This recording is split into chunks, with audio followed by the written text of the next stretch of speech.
The room is dark, and the world outside has fallen quiet. But here, in the space between the pillow and your own mind, a theater is in full performance. The curtains rise promptly at 3 in the morning, and the show begins. On stage tonight are the usual actors, replaying conversations from the day, stumbling over words you wish you hadn't said, or words you wish you had. The next act features a long list of tomorrow's tasks, each one demanding your attention, each one whispering of potential failure. And for the finale, there is a shapeless, nameless anxiety, a vague but heavy feeling that something, somewhere, is wrong. This is the 3 a.m. theater, a performance many of us know intimately, a show we never bought a ticket for, yet are forced to watch, night after night. If this experience feels familiar, know that it is not a personal failing. It is not a sign of weakness. It is, perhaps, better understood as a fever of the modern mind. We live our lives immersed in a culture that glorifies speed, productivity, and constant connection. Our minds, like muscles that have been overworked for years, have forgotten how to rest. They have been trained to sprint, to analyze, to worry, and to plan. But they have never been taught how to simply be still. The inability to sleep, then, is not the core problem. It is a symptom, a painful cry from a deeper part of ourselves that has lost its connection to inner silence, to the quiet ground of our own being. This condition, this fever of restlessness, is not a new invention. It is not unique to our time of glowing screens and endless notifications. More than 2.5 millennia ago, a man sat under a tree and looked deeply into the nature of the human heart and the human mind. He saw this very same restlessness, this same tendency to be tormented by our own thoughts, this same suffering. The man we now call the Buddha did not offer a magical cure or a pill to numb the discomfort. He offered something far more powerful and far more enduring. He offered a path, a practical step-by-step method for training the mind, for understanding its habits, and for gently guiding it toward peace. He taught that we cannot win a war against the darkness, for fighting only creates more violence. Instead, we can simply bring in a light. This journey, this video, is an exploration of that light. It is an invitation to walk a gentle path, to learn the ancient art of soothing the mind, and in doing so, to finally find your way home to a peaceful, healing sleep. Our journey begins, not with a grand effort, not with a complex philosophical idea, but with something you are already doing, something you have been doing every moment of your life. From the first cry that announced your arrival into this world, to this very quiet instant, right now. It begins with your breath. In the noisy theater of the anxious mind, where dramas of the past and fears of the future play on a loop, the breath is a quiet anchor, waiting patiently to be noticed.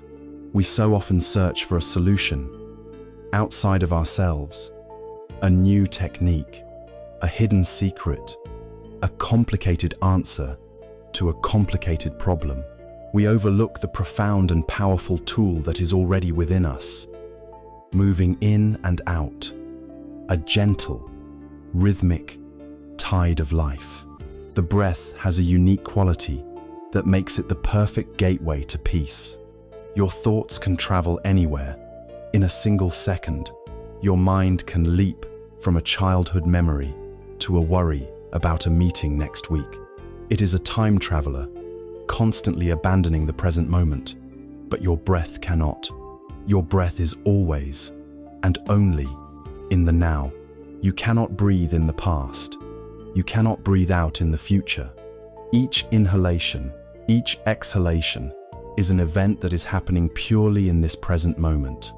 Therefore, when you bring your full attention to the sensation of breathing, you are gently but firmly pulling your mind back from its scattered journeys through time.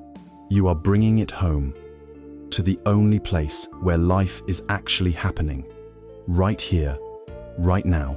It is the simplest and most direct way to interrupt the cycle of anxious thought. The breath is the thread that connects you to the present moment, and the present moment is the only place where peace can be found. So, how do we begin this practice? Known in the Buddhist tradition as anapanasati, or mindfulness of breathing. The beauty of it lies in its absolute simplicity. There is nothing to force, nothing to achieve. You are not trying to breathe in a special way. You are not trying to create a particular state. You are simply invited to become an observer, a gentle witness to a process that is already unfolding. As you lie in your bed, allow your body to be comfortable. Let your hands rest wherever they feel natural. You don't need to sit in a special posture. The only requirement is a willingness to pay attention. Now, bring your awareness to the physical sensation of breathing. You can choose one of two primary places to rest your attention. Some people prefer the tip of the nostrils. You can feel the subtle coolness of the air as it enters your body, and the slight warmth of the air as it leaves. There is a continuous, delicate sensation there. Others find it easier to rest their attention on the abdomen. As you breathe in, you can feel the gentle rise of your belly, a soft expansion. As you breathe out, you can feel the gentle fall, a soft release. Choose whichever location feels most clear and comfortable for you tonight. There is no right or wrong choice. Once you have chosen your anchor spot, simply rest your attention there. Let the breath breathe itself. Your body knows how to do this perfectly. It has been doing so your entire life. The task of the mind is not to interfere, not to judge the breath as too shallow or too deep, but simply to feel it. Feel the full sensation of the in-breath as it happens. Feel the full sensation of the out-breath as it happens. You might find your mind starting to commentate. Now I am breathing in. Now I am breathing out. See if you can let go of the words, and instead, stay with the pure, physical feeling. It is the difference between reading a description of water and actually feeling its coolness on your skin. We are interested in the direct experience, not the idea of it. This practice is the fundamental act of bridging the gap between mind and body. In our modern lives, we often live almost entirely in our heads. We are walking concepts, collections of ideas, worries, and plans. We lose touch with the simple reality of having a body. Stress and anxiety are disembodying experiences. They pull our energy upwards into a cyclone of thought. When you place your attention on the rising and falling of your abdomen, you are inviting your mind to come down from its frantic spinning and to rest in the physical center of your being. You are grounding your awareness in the felt reality of the body. In this grounding, there is safety. In this grounding, there is stability. The mind, when anchored to the body through the breath, finds it much more difficult to be swept away by the chaotic currents of fear and worry. It has found a home. Inevitably, you will notice that your mind has wandered. You will be resting your attention on the breath, and then suddenly, you will realize that for the last 5 minutes, you have been thinking about an email you need to send, or a conversation you had yesterday. This is not a failure. It is not a mistake. It is, in fact, a moment of victory. The moment you realize your mind has wandered is a moment of mindfulness. You have woken up. The practice is not to never have thoughts. The practice is what you do in the moment you realize you have been lost in thought. And what you do is simple and gentle. You don't scold the mind. You don't become frustrated. You simply acknowledge, my mind has wandered. And then, with the kindness you might use to guide a lost child, you gently escort your attention back to the feeling of the breath. You may have to do this 100 times. You may have to do this 1,000 times. It does not matter. Every single time you return to the breath, you are strengthening the muscle of mindfulness. You are carving a new neural pathway in your brain, a pathway of calm, of focus, of returning home. This very practice, in its profound simplicity, was the foundation of the Buddha's own awakening. After years of pursuing extreme paths, of starving his body and engaging in complex intellectual debates, he found that none of it led to true liberation. Finally, sitting under the great Bodhi tree, he abandoned all effort, all striving, and he simply turned his attention to his breath. It was through this gateway of mindful breathing that he began to see the nature of his own mind, the nature of suffering, and the path to its end. This wasn't just a relaxation technique for him. It was the master key that unlocked the deepest chambers of wisdom and compassion. So as you lie there, feeling your own breath, know that you are not just performing a simple exercise.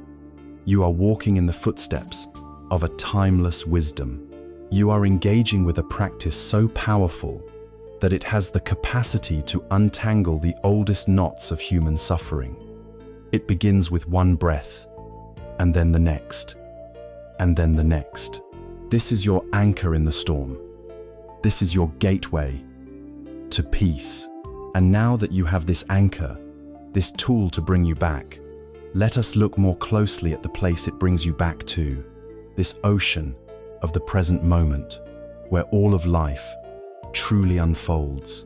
The breath, as we have discovered, is our anchor. It holds us steady. But where does it hold us? It holds us in the only place that is truly real, the only space where life ever unfolds, the present moment. If we are to find peace, we must understand that this moment, this very instant, is the only battlefield, the only sanctuary, the only home we will ever have. The great suffering of a mind that cannot rest is that it refuses to live where it is.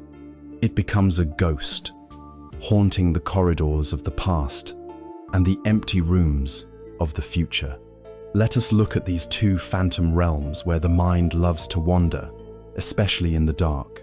First, there is the past. At night, the mind can become a sad museum curator, walking us through exhibits of our own history. We stand before the display case of regret, re-examining a mistake we made years ago, feeling the fresh sting of shame as if it happened only an hour ago. We move to the gallery of grievances, replaying an argument with a loved one, polishing our righteous anger, rehearing the hurtful words. We are drinking poison from a cup that was emptied long ago, and we are wondering why we feel so sick right now. All this activity of the mind, this endless archaeology of sorrow, accomplishes nothing. It cannot change a single word that was said, nor a single action that was taken. It only serves to re-inflict old wounds in the sacred present, stealing the peace of this moment, to pay tribute to a moment that is gone forever. Then, there is the other phantom realm, the future. This is the land of what if. The anxious mind is a brilliant but tormented fiction writer. Lying in bed, it writes terrifying stories about tomorrow. It rehearses for a difficult conversation, imagining every possible negative outcome. It builds elaborate blueprints of failure for an upcoming project. It pictures illness, loss, and catastrophe, all in vivid detail. We fight battles with enemies who don't exist. We solve problems that have not occurred. We exhaust our emotional and physical energy, preparing for 1,000 futures, 99% of which will never come to pass. The future is a projection, a dream, a guess. It has no substance. And yet, we allow the fear of this phantom future to destroy the concrete reality of our present rest. We suffer profoundly from things that have not happened. The simple, liberating truth is that you are only ever, and can only ever be, right here. Your heart is not beating in the past. Your lungs are not drawing breath in the future. The warmth of your blanket, the weight of your body on the mattress, these things are real. They are happening now. This present moment is where your life is. It is where your power lies. You cannot undo yesterday's mistake, but you can choose to be gentle with yourself right now. You cannot guarantee tomorrow's success, but you can choose to allow your body and mind to rest and rejuvenate right now. This isn't about being irresponsible or failing to learn from the past and plan for the future. It is about recognizing that there is a time and a place for everything. The quiet darkness of the night is not the time for litigating history or rehearsing for catastrophe. It is the time for resting. It is the time for being present. So how do we pull our awareness out of these phantom worlds and plant it firmly in the soil of the now? We use the gateways of our senses. The mind gets lost in abstract thought, but the senses only report on the present reality. You can try this right now. Begin with the sense of touch. Feel the actual, physical sensations of this moment. Notice the texture of the sheets or the blanket against your skin. Is it soft, smooth, or slightly rough? Feel the weight of it on your body, a gentle pressure that confirms your existence here. Feel the coolness of the pillow under your head and the firmness of the mattress supporting you. Feel the places where your body makes contact, the points of pressure at your heels, your hips, your shoulders. These sensations are not ideas. They are real, and they are happening now. Next, open your awareness to the sense of hearing. Listen. What is the soundscape of your room tonight? Perhaps there is a deep silence. Perhaps there is the faint hum of a refrigerator or the gentle whir of a fan. Perhaps you can hear the wind outside or the distant sound of a passing car. Let these sounds come to you. You do not need to reach out for them. Simply let your ears be open receivers. Do not label the sounds as good or bad, annoying or pleasant.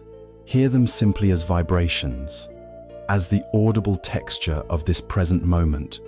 This is the soundtrack of your life, right now. Then, bring your awareness to the feelings within your body itself. Can you feel a sense of warmth in your hands or feet? Can you feel a slight tingling anywhere? Can you feel the gentle, rhythmic pulse of your own heartbeat? You don't need to find anything special. The practice is simply to notice what is already here. By anchoring your attention in these tangible, sensory experiences, you give the thinking mind a rest. You pull your energy out of the abstract worlds of past and future and into the living, breathing reality of your own body in this very moment. The great Zen master, Thich Nhat Hanh, once spoke about washing the dishes. He said that while you are washing the dishes, you should only be washing the dishes. This means you are not thinking about the cup of tea you will have afterwards, or wishing the task was over. You are completely alive to the experience. You are feeling the warmth of the water on your hands, seeing the bubbles of the soap, hearing the sound of the plates touching. The dishes cease to be an obstacle on the way to something better. The dishes become life itself. We can apply this profound wisdom to our own situation. When you are lying in bed, preparing for sleep, just lie in bed. Be fully present with the act of resting. Feel your body. Hear the sounds of the night. Notice your breath. The purpose is not to frantically chase after sleep. The purpose is to fully inhabit the present moment of resting. Sleep, then, is not a goal to be conquered, but a natural guest that arrives when it finds you are truly home, truly present, and truly at peace with what is. Of course, this present moment may not always be pleasant. It may contain physical pain or a heart racing with anxiety. The invitation of mindfulness is not to pretend these things don't exist. It is to be present with them, too. The real struggle, the second layer of suffering, often comes from our resistance to what is. This pain shouldn't be here, we think. I hate this feeling of anxiety. This resistance adds tension, struggle, and fear on top of the original discomfort. The practice is to soften around the difficult experience, to acknowledge it without fighting it. There is pain in my shoulder. There is a feeling of tightness in my chest. By simply noticing it, without adding a story or a judgment, you create a space around it. You realize that you are not the pain. You are the awareness that is noticing the pain. And in that space, there is peace. In that acceptance, there is freedom. Your life is not the story of your past, nor the script of your future. It is a series of these moments, these nows, strung together like pearls. By returning again and again to the anchor of the breath and the reality of your senses, you learn to live where your life is actually happening. But as we become more present, we also become more aware of the constant stream of thoughts that tries to pull us away. They arrive like uninvited guests at a quiet party. How then do we learn to be a gracious host to these thoughts, acknowledging their presence without letting them disrupt the entire evening? We have learned to anchor ourselves in the present moment, using the breath and the senses to come home to the here and now.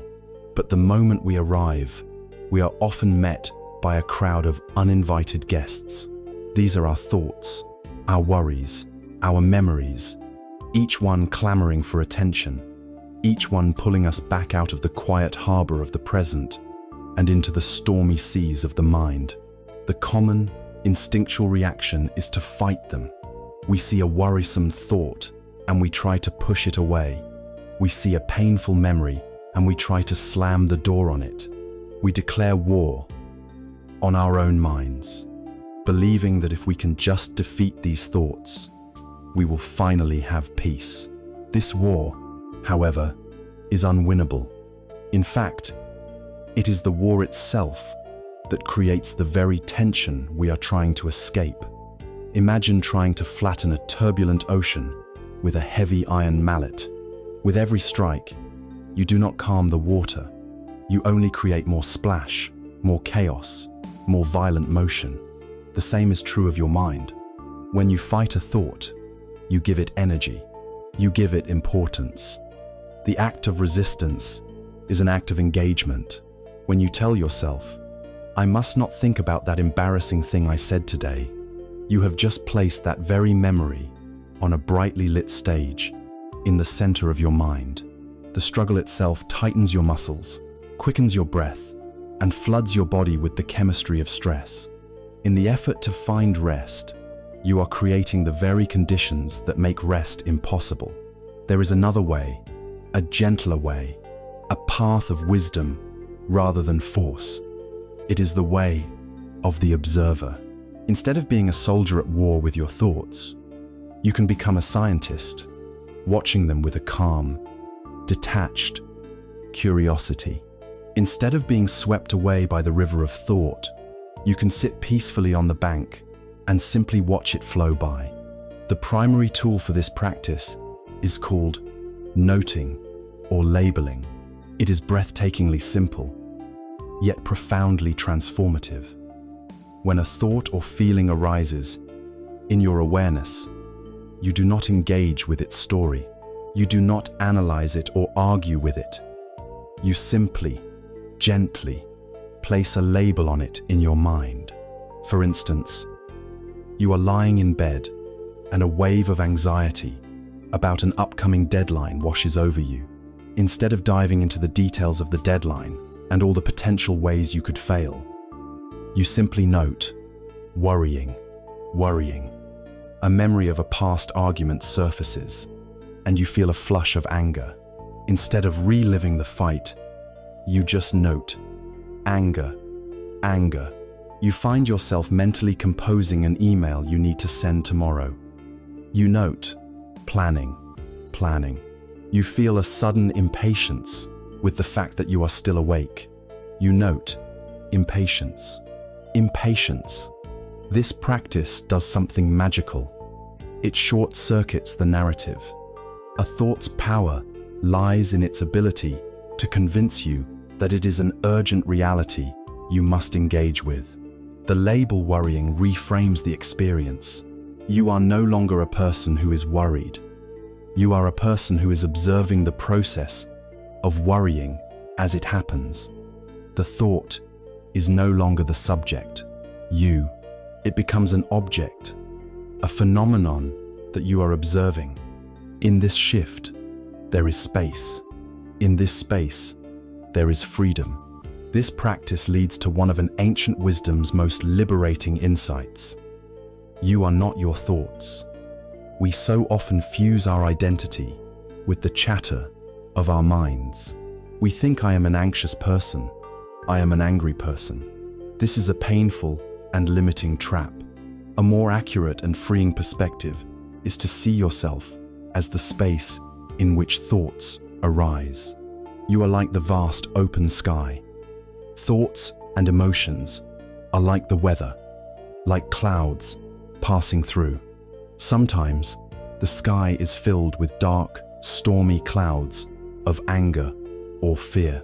Sometimes it is filled with fluffy, white clouds of happiness. Sometimes it is clear and blue. But through all of this, the sky itself is never harmed, never stained, never fundamentally changed by the weather that passes through it. You are the sky, not the clouds. When you can rest in this understanding, a worrisome thought loses its power. It is just a cloud. It will pass. You don't have to cling to it, and you don't have to fight it. You can simply allow it to drift by on its own. With this new perspective, we can also cultivate a different relationship with our own minds, one of compassion rather than conflict. Why does the mind produce so many worries and fears, especially at night? It can be helpful to think of the anxious part of your mind as a loyal, but slightly neurotic, guard dog. Its fundamental intention is to protect you. It replays past mistakes because it doesn't want you to get hurt in the same way again. It rehearses future dangers because it wants you to be prepared. Its motive is one of care. However, its methods are often clumsy and unskillful.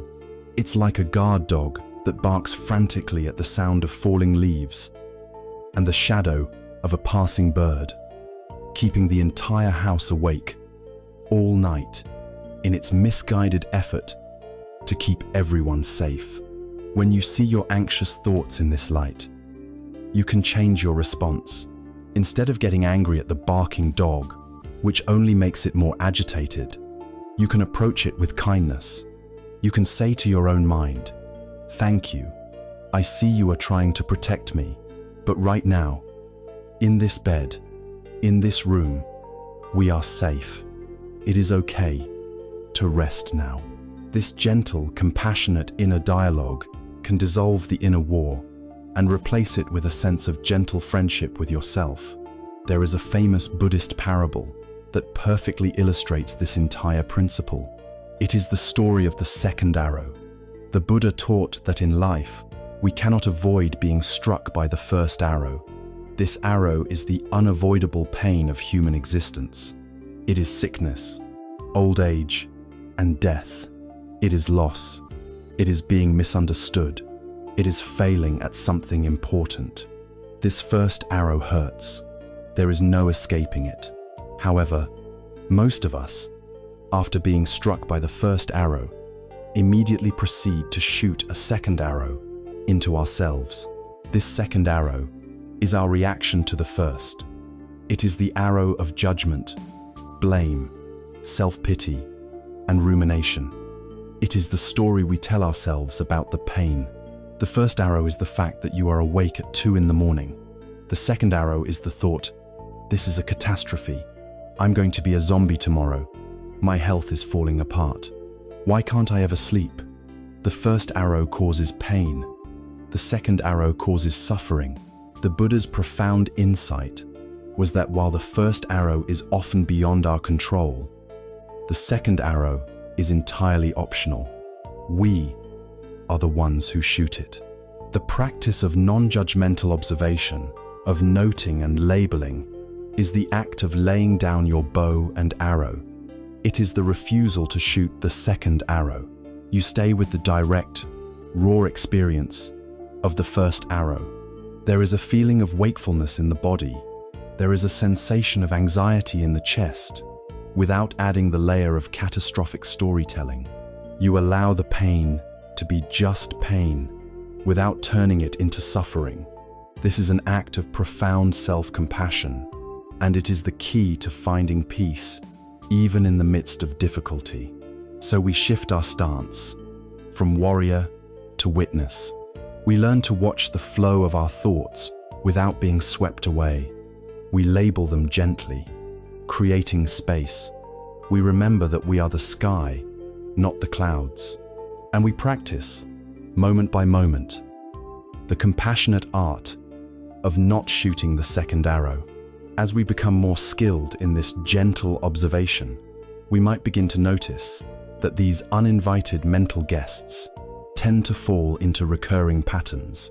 The Buddha, as a master physician of the mind, identified the most common of these patterns. He saw that most of our mental obstacles could be sorted into 5 main categories. To become a more effective observer, it helps to know what you are looking for. And so, let us now turn our attention to these 5 hindrances, to put a name to the shadows that so often dance in the theater of the mind at night. As we sit on the bank of the mind's river, watching the flow of our thoughts, we begin to see that the same currents appear again and again, the same patterns, the same moods, the same obstacles. This is a crucial stage in our journey. A skilled physician cannot prescribe a treatment until a diagnosis is made. In the same way, if we are to find a remedy for our inner turmoil, we must first learn to identify the specific afflictions that are present. The Buddha, in his profound investigation of the human mind, did exactly this. He saw that the vast majority of our mental agitations, the things that prevent us from experiencing our natural state of calm clarity, fall into 5 main categories. These are known as the 5 hindrances. Think of your mind as a bowl of clear, pure water. The hindrances are like 5 different types of dye that can be poured into the water, clouding it, coloring it, and making it impossible to see through to the bottom. By learning to recognize the specific color that is clouding your mind at any given moment, you gain a remarkable power. You are no longer lost in the murky water. You are the one who sees the dye being added. And in that seeing, you begin to find the freedom to let the water clear. So let us meet these 5 uninvited guests, these 5 nightly demons, and learn their names. The first hindrance is sensual desire. Now, this is not just the craving for physical pleasure in a narrow sense. It is the mind of I want. It is the constant longing for something other than what is present. When you are lying in bed, it is the voice that says, I wish I felt more comfortable, or I wish my partner wasn't breathing so loudly. It's the mind that drifts into pleasant daydreams of a future vacation, or replays a delicious meal you once had. It is also the subtle aversion to the present moment, the thought, I don't like this feeling of being awake. I want the feeling of being asleep. Whether it is grasping for something pleasant or pushing away something unpleasant, it is the same energy of desire. It creates a fundamental dissatisfaction with the here and now. Peace cannot possibly arise in a mind that is constantly declaring that this moment is not good enough. It is a state of inner poverty, a hunger that can never be truly satiated. The second hindrance is ill will. This is the entire spectrum of anger, aversion, and hostility. It can be the fiery rage you feel when replaying an argument, or the cold, hard stone of resentment you hold towards someone who wronged you. It can be a subtle irritation at a sound outside, or a deep-seated bitterness about the unfairness of life. Crucially, this ill will is very often directed at ourselves. It is the voice of the harsh inner critic, the one that tells you you are not good enough, that you have failed, that you are unworthy of peace. It is a mind at war. When ill will is present, your body is filled with the chemistry of conflict. Your muscles tense, your jaw clenches, your heart beats faster. It is like willingly swallowing a hot coal and expecting someone else to be burned. You cannot find a safe harbor for sleep when you are actively engaged in a battle, either with the world or with yourself. The third hindrance is a two-part state called sloth and torpor. This can be a tricky one because it can feel a little bit like sleepiness, but it is not the refreshing, peaceful sleepiness that leads to rest. Sloth refers to a heaviness of the mind, a mental dullness or laziness. Torpor is the corresponding heaviness of the body. Together, they create a state of murky, foggy consciousness. It's the feeling of your mind being stuck in thick mud. You might want to focus on your breath, but you feel you lack the mental energy to do so. Your awareness feels blunt, not sharp. It is not a state of calm, but a state of collapse. It's a passive, semi-conscious state that lacks the bright, clear awareness needed for true insight or deep, restorative rest. It's like trying to navigate through a dense fog. You can't see clearly, and you have no energy to move forward. The fourth hindrance is another two-part state: restlessness and worry. This is perhaps the most familiar demon for anyone who has struggled with sleep. Restlessness is the classic monkey mind, the mind that cannot sit still for even a second. It leaps from thought to thought, from sensation to sensation, with no rhyme or reason. It is a state of agitated, scattered energy. The second part, worry, or more accurately regret, is the mind that gets stuck in loops about the past or the future. It is endlessly chewing on things you did or failed to do, feeling remorse and anxiety. It is the mind that creates endless to-do lists and plays out catastrophic what-if scenarios. Lying in bed, a mind afflicted by restlessness and worry is like being trapped inside a whirlwind. There is no peace, no stability, no place to rest. It is a state of high-energy exhaustion. The fifth and final hindrance is doubt. This is not the healthy, intelligent skepticism that encourages us to question things. This is a corrosive, cynical doubt that undermines our very efforts to find peace. It is the insidious whisper that says, "This will never work for me. This whole mindfulness thing is nonsense. I'm probably doing it wrong. There's something fundamentally broken in me, and I'm not capable of feeling calm." This kind of doubt is paralyzing. It saps your motivation. It convinces you to give up on the very tools that could help you. It is a state of inner confusion and indecision that makes any purposeful action impossible. You are a ship without a rudder, spinning in circles, lacking the faith to set a course towards the shore. The ancient texts used a powerful set of similes to describe the experience of being caught in these hindrances and the freedom that comes from their absence. A mind overcome by sensual desire is like a person who is deeply in debt. They can never feel at ease, always burdened by the feeling of what they owe and what they lack. To be free from desire is to be debt-free, a state of profound relief and solvency. A mind filled with ill will is like a person who is sick with a painful, feverish illness. They are miserable, and nothing can be enjoyed. To be free from ill will is to be restored to health, feeling vibrant and well. A mind caught in sloth and torpor is like a person who has been thrown in prison. They are confined in darkness, unable to move freely. To be free from it is to be released from your cell, able to walk out into the open air and sunshine. A mind afflicted by restlessness and worry is like a slave. They have no freedom, constantly forced to run errands for a demanding master, never at peace. To be free from it is to be emancipated, to become the master of your own attention. And a mind seized by doubt is like a traveler lost in a dangerous desert, uncertain of the path, fearing for their life. To be free from doubt is to arrive safely at a welcoming town, knowing you are on the right path. These states of freedom being solvent, healthy, free, your own master, and certain of your pathère, not extraordinary states. This is your natural inheritance. Clarity and peace are the natural condition of the mind, just as clear water is the natural state of that bowl. The hindrances are temporary pollutants. By seeing them, by naming them, this is restlessness. This is doubt. You begin the process of letting them settle. You recognize that they are not you. They are simply impersonal patterns of energy passing through your awareness.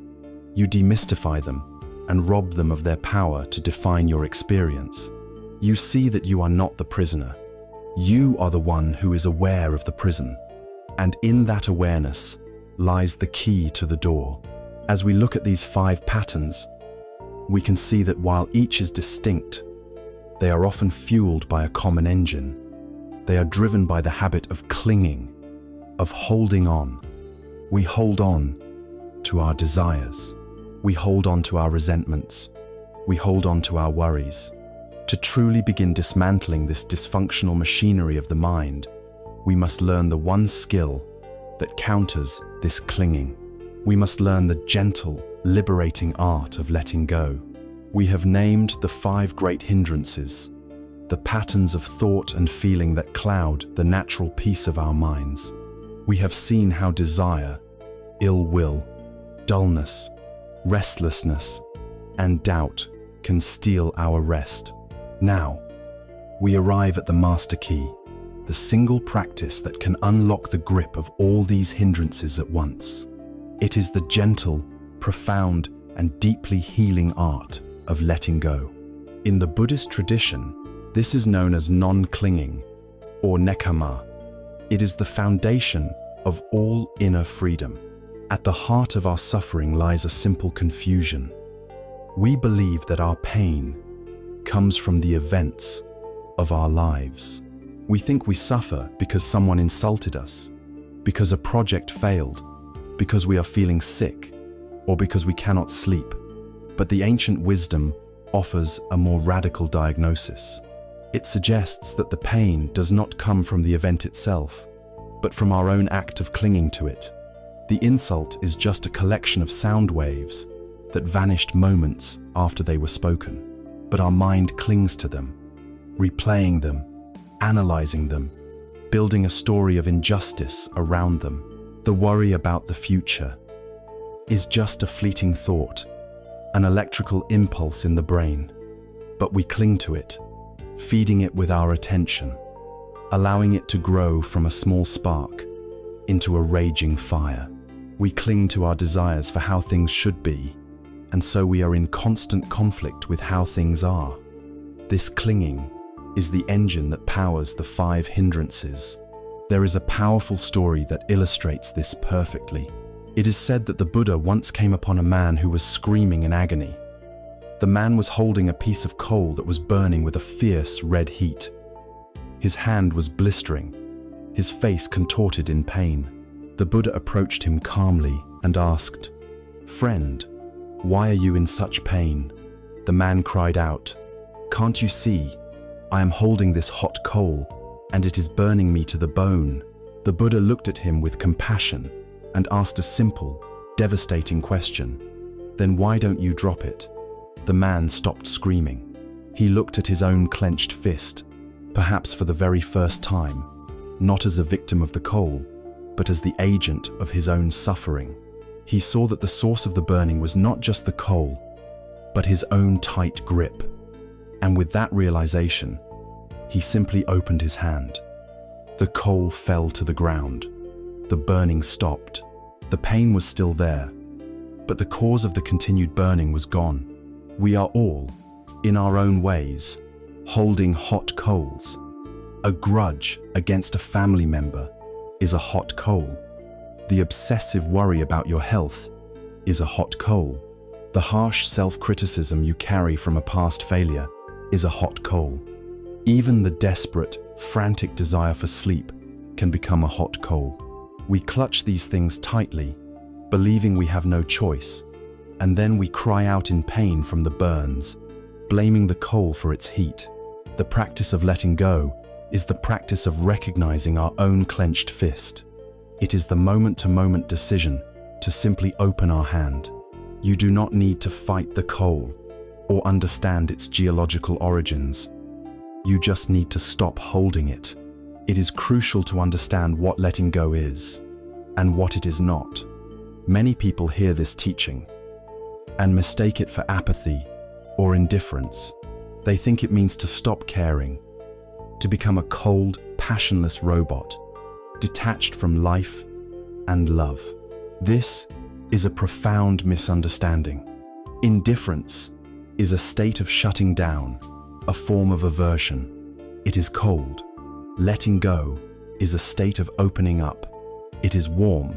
It is an act of supreme wisdom and love.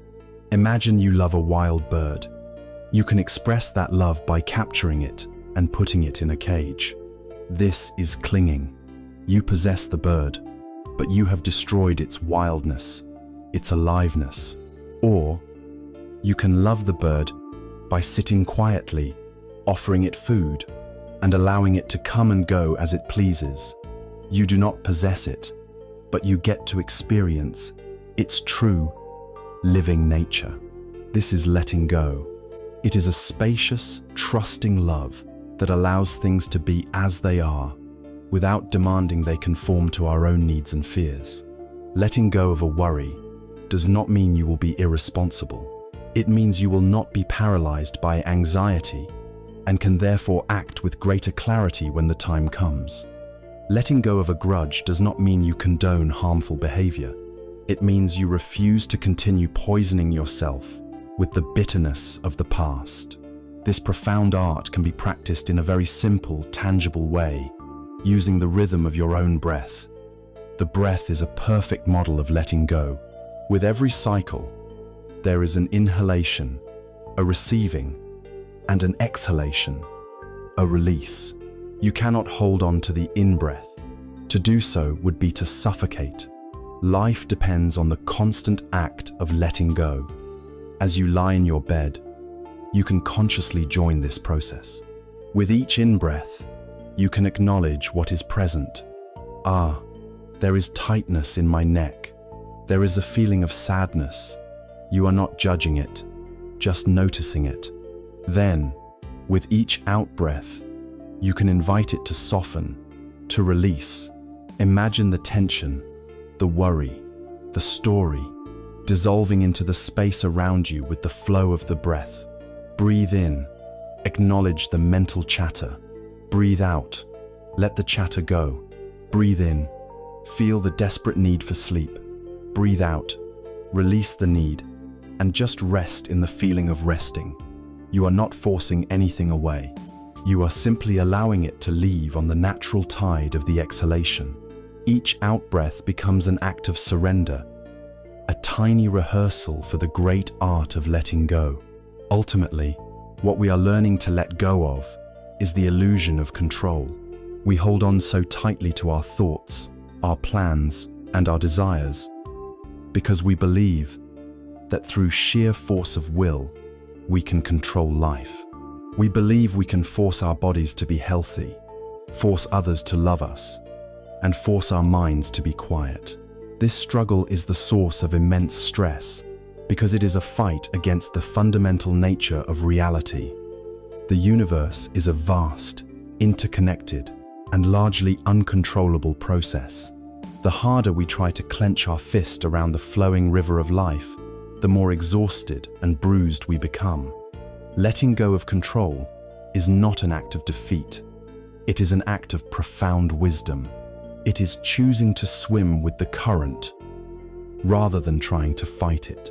And in the context of sleep, this is the master key. You cannot force yourself to fall asleep. The very effort to do so creates a state of hyper-arousal that prevents sleep. The moment of transition into sleep is a moment of profound surrender. It is the moment you finally let go of control and allow a deeper, more mysterious process to take over. By practicing letting go with each breath, with each thought, you are creating the very conditions of surrender that invite sleep to arrive as a welcome guest, not a prize to be conquered. So, the invitation is this: look inward and see what hot coals you are holding tonight. What grudges, what fears, what desires are you clenching in the fist of your mind? Can you feel the heat? Can you feel the pain of holding on? And can you, just for this moment, entertain the possibility of opening your hand?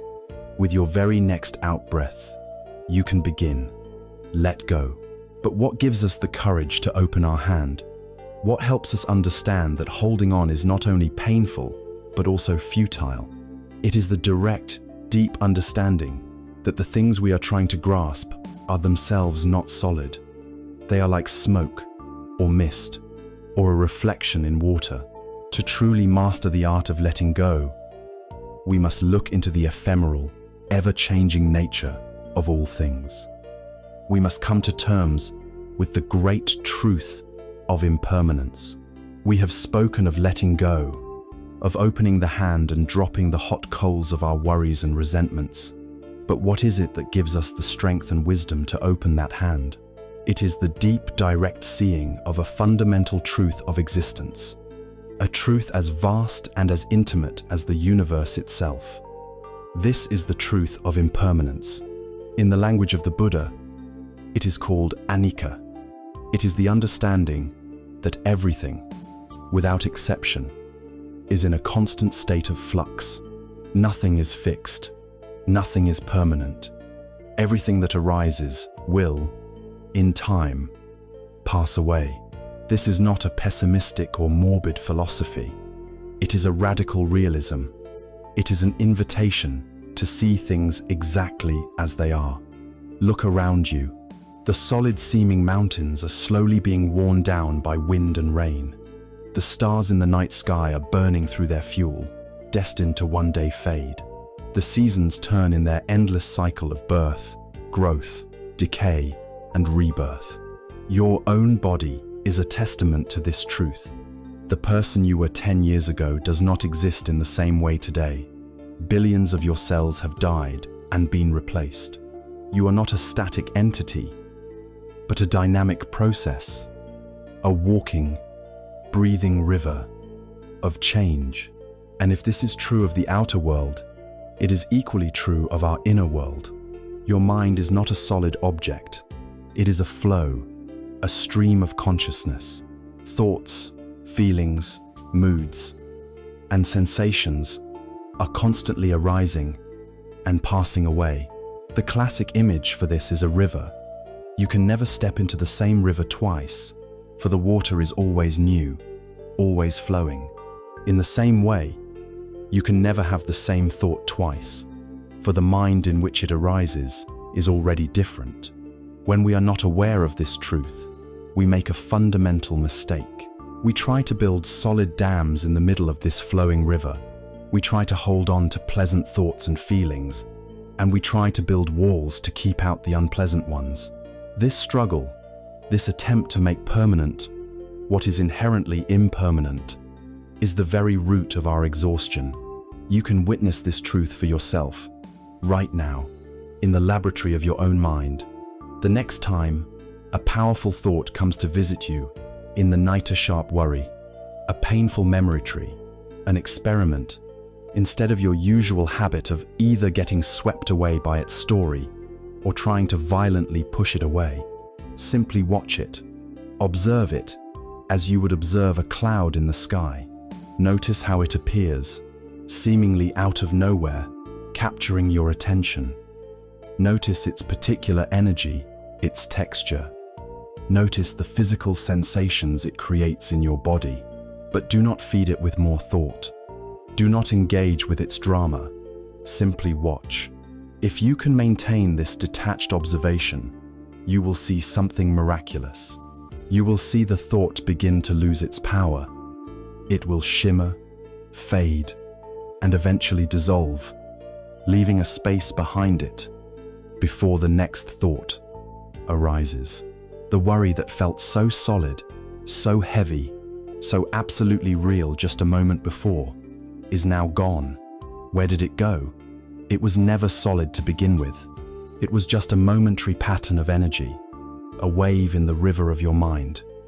This direct seeing is profoundly liberating. It shows you that you do not have to be the victim of your thoughts. Understanding this truth of impermanence is a powerful antidote to suffering. When we are in the grip of a difficult emotional state of deep anxiety, profound grief, intense anger, it often feels all-encompassing and eternal. It colonizes our entire reality, whispering to us, "This is who you are now. This feeling will never end." This is the lie of permanence. The wisdom of Anika is the gentle, steady voice that counters this lie. It is the voice that says, "This too shall pass." This intense wave of anxiety that feels like it will drown you, it is just that, a wave. It will crest and it will fall. This heavy cloak of sadness that feels like it will smother you, it is not your permanent skin. It is a weather pattern that will change. This knowledge does not necessarily make the difficult feeling vanish instantly, but it fundamentally changes our relationship to it. It prevents us from falling into the secondary suffering of despair. It gives us the courage to endure the storm, knowing with absolute certainty that the storm is not forever. The sky will clear. This truth also transforms our relationship with joy. If painful states are impermanent, then so are pleasant ones. A moment of peace, a feeling of love, a sudden insight, these too will arise and pass away. At first, this might sound sad, but if we look deeply, we see that it is the very impermanence of these moments that makes them so precious. If happiness were a permanent, unchanging state, we would quickly grow accustomed to it and cease to value it. It is because the flower will eventually fade that we are moved by its beauty today. It is because the beautiful sunset will soon be over that we give it our full, rapt attention. The knowledge of impermanence calls us into a deeper relationship with the present moment. It encourages us to savor the good moments fully, without desperately clinging to them, which would only crush the life out of them. We learn to hold our joys with an open hand, appreciating them while they are here, and letting them go gracefully when it is their time to pass. There is a deeply moving story from the time of the Buddha that teaches this lesson with heartbreaking clarity. A young mother named Kisa Gotami was driven to madness by grief when her first and only child died. Denying his death, she carried his small body through her village, begging everyone she met for a medicine that could bring him back to life. People thought she had lost her mind. Finally, one compassionate man directed her to the Buddha. She presented the child's body to the Buddha and pleaded for his help. The Buddha looked at her with immense kindness and said he could help her, but on one condition. She must first bring him a single mustard seed from a house in the village where no one, not a parent, a child, a spouse, or a servant had ever died. Filled with a desperate hope, Kisa Gotami went from door to door. At the first house, she asked for a mustard seed, and the family gladly offered it. But when she asked if death had ever visited their home, they looked at her sadly and said, "The living are few, but the dead are many. We lost our beloved father just last year." She went to the next house, and the next, and the next. The story was always the same. Everyone was willing to give her a seed, but every single family had been touched by death. As the day wore on, her frantic, personal grief began to transform. She saw that her pain, which she thought was uniquely hers, was in fact the shared, universal experience of all humanity. Loss was not a singular tragedy that had struck her alone. It was a fundamental law of existence. She returned to the Buddha without a mustard seed, but with a profound and sober understanding. She had seen the truth of impermanence, not as a theory, but as the living, breathing reality of life. And in that acceptance, her healing began. This ancient wisdom speaks directly to our struggle in the dead of night. The experience of being awake when you desperately want to be asleep can feel like a solid, permanent prison. The thought, "I am an insomniac," becomes a heavy, fixed identity. But this is the illusion of permanence at work. This state of wakefulness is a temporary condition. This night's anxiety is a fleeting weather pattern. You have slept before, and you will sleep again. By remembering that this too shall pass, you can stop feeding the panic with catastrophic stories.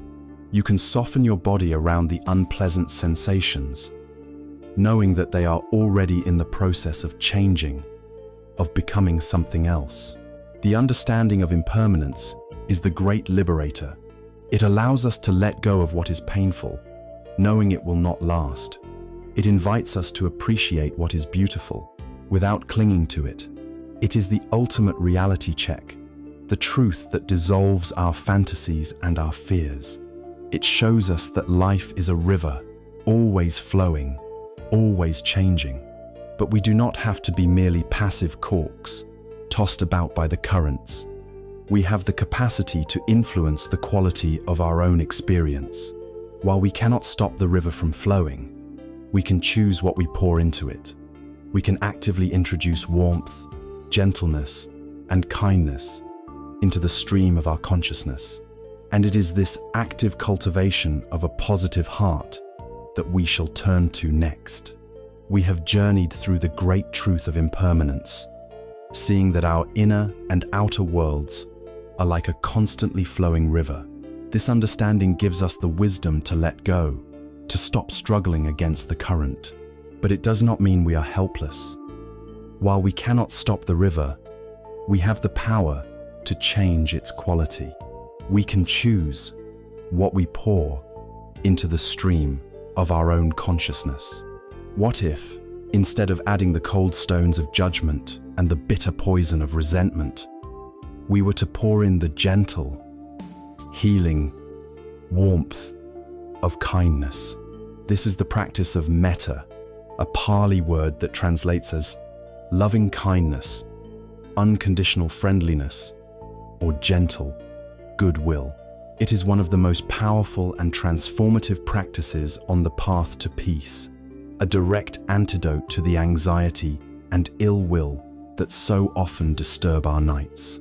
For many of us, this is a radical act. We live in a world that has taught us to be critical, to find flaws, to be hard on ourselves and on others as a supposed path to improvement.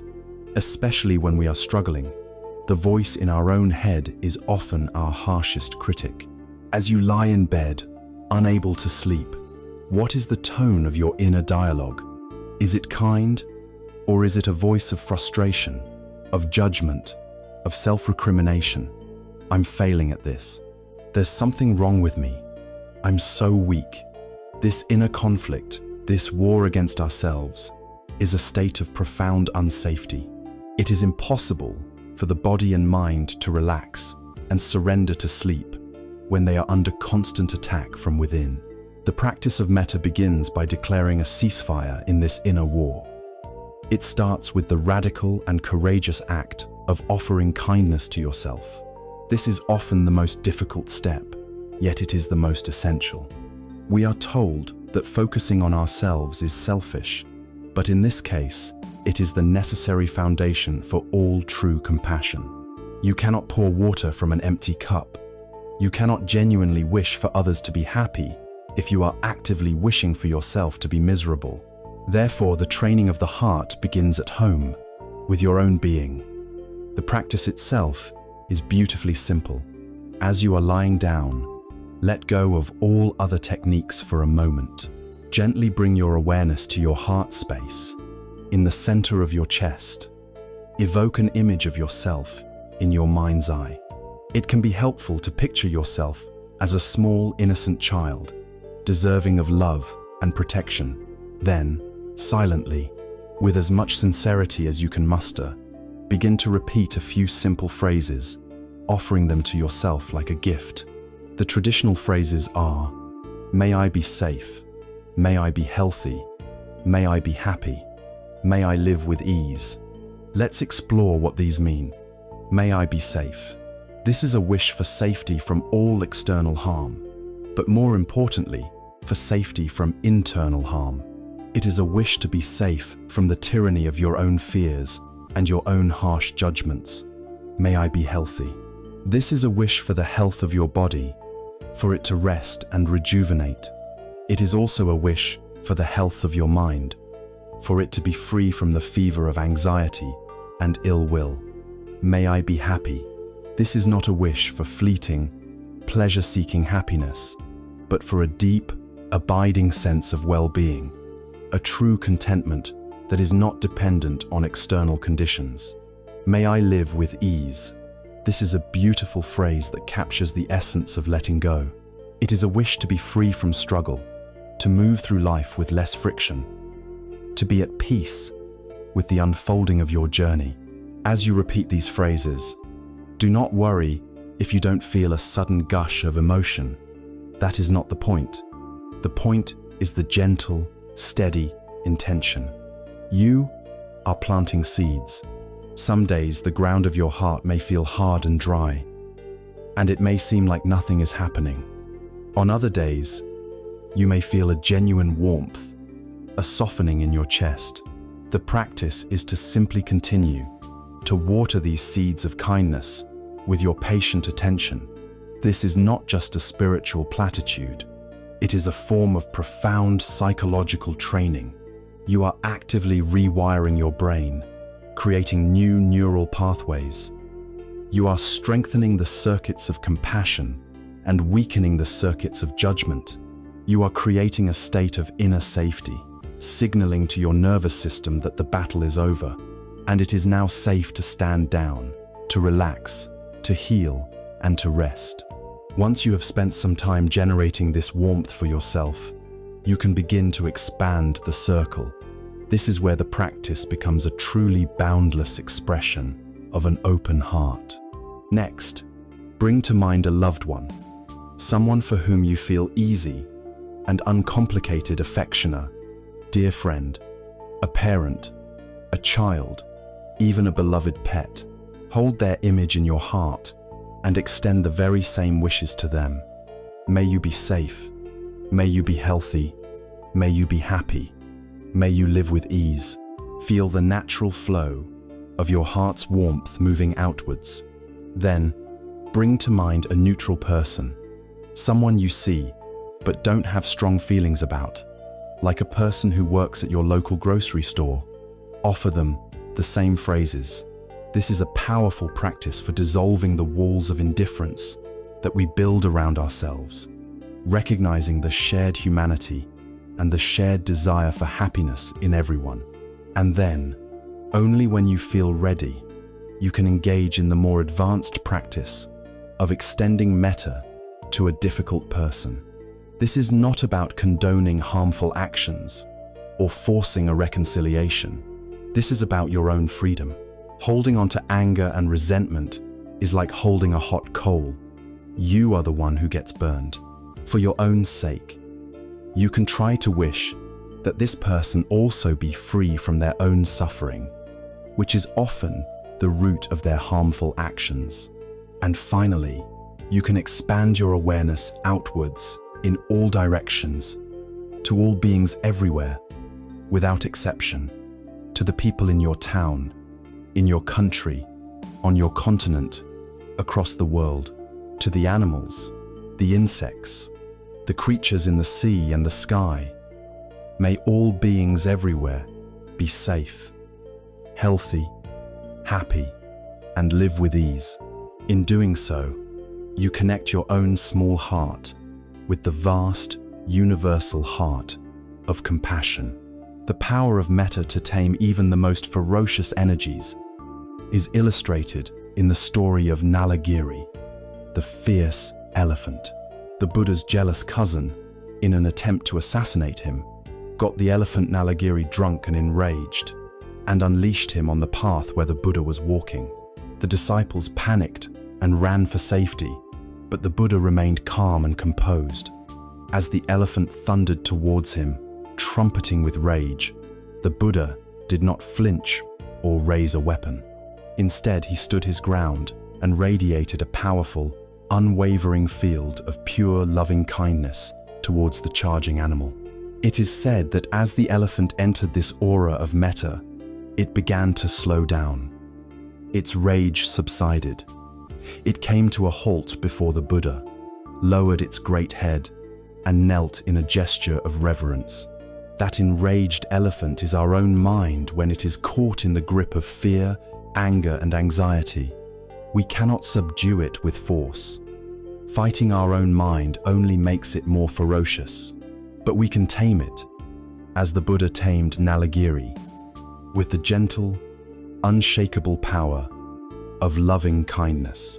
We can meet our own inner demons, not with a sword, but with a warm and open heart. This practice creates the inner climate of safety and warmth that is the most fertile ground for sleep. It soothes the emotional turmoil, the symptoms of our nightly struggles.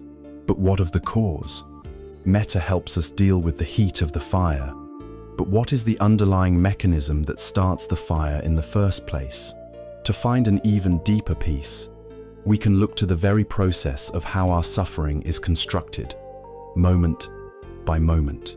We have warmed our hearts with the practice of loving kindness, learning to soothe the emotional agitations that arise within us. This is a powerful medicine, a healing balm for the symptoms of our inner turmoil. But a truly great physician is not content to only treat the symptoms. They seek to understand the root cause of the illness itself. Why do these states of anxiety and ill will arise in the first place? Do they appear randomly, like cruel bolts of lightning from a clear sky? The Buddha, in his role as the mind's great physician, offered a profound diagnosis. He taught that nothing arises without a cause. Our suffering is not random. It is part of a predictable, observable process. This understanding is called paticcasamuppada, or dependent origination. While the name may sound complex, its core principle is simple, practical, and holds the key to our liberation. The principle can be stated like this: when this is, that is. When this arises, that arises. When this is not, that is not. When this ceases, that ceases. This is simply a way of saying that everything is interconnected. Nothing exists in isolation. An emotion, a thought, a feeling of anxiety, it does not just appear out of a void.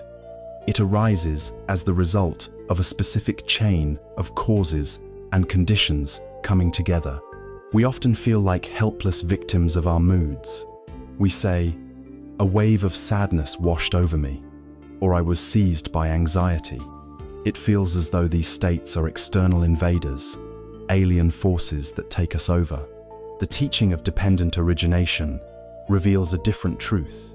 It shows us that we are not victims, but active, though often unconscious, participants in the creation of our own experience. Our suffering is not an invasion. It is a predictable result, like the chime of a bell after it is struck. Let us make this intensely practical by examining the anatomy of a common nighttime worry. Imagine you are lying in bed, and the thought of an important work presentation tomorrow enters your mind. This thought, this memory of the presentation, is the external condition, or the trigger. By itself, this trigger is neutral. It is just a fact. But then, something else comes into play. Inside of you, there exists a deep-seated habit of clinging. You cling to the desire for praise and approval. You cling to the identity of being seen as smart and competent. You have a powerful aversion to being seen as foolish or unprepared. This inner state of clinging and aversion is the cause. It is the fuel. Now, see what happens when the external condition, the thought of the presentation, makes contact with the internal cause. You're clinging to a successful outcome.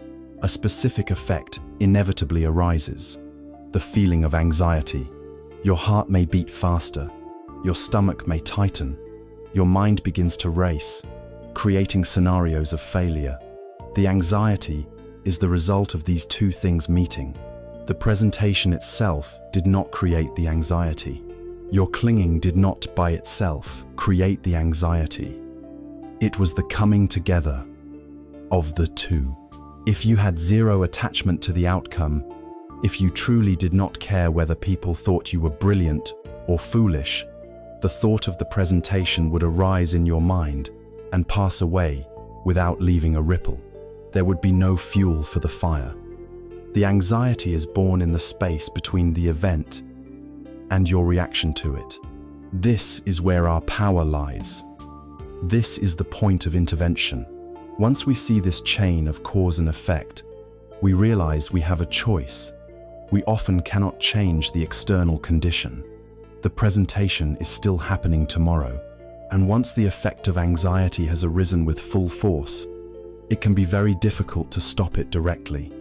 Telling yourself to just stop being anxious is like shouting at a hurricane, but we can, with patient practice, work on the middle link in the chain. We can work on the internal cause. We can learn to soften our clinging. We can practice letting go of our desperate need for approval. We can lessen our fierce aversion to making a mistake. And how do we do this? We do it with the very tools we have been discussing. We watch our clinging with mindfulness, seeing that it too is impermanent. We offer loving kindness to the part of ourselves that is so afraid of failure.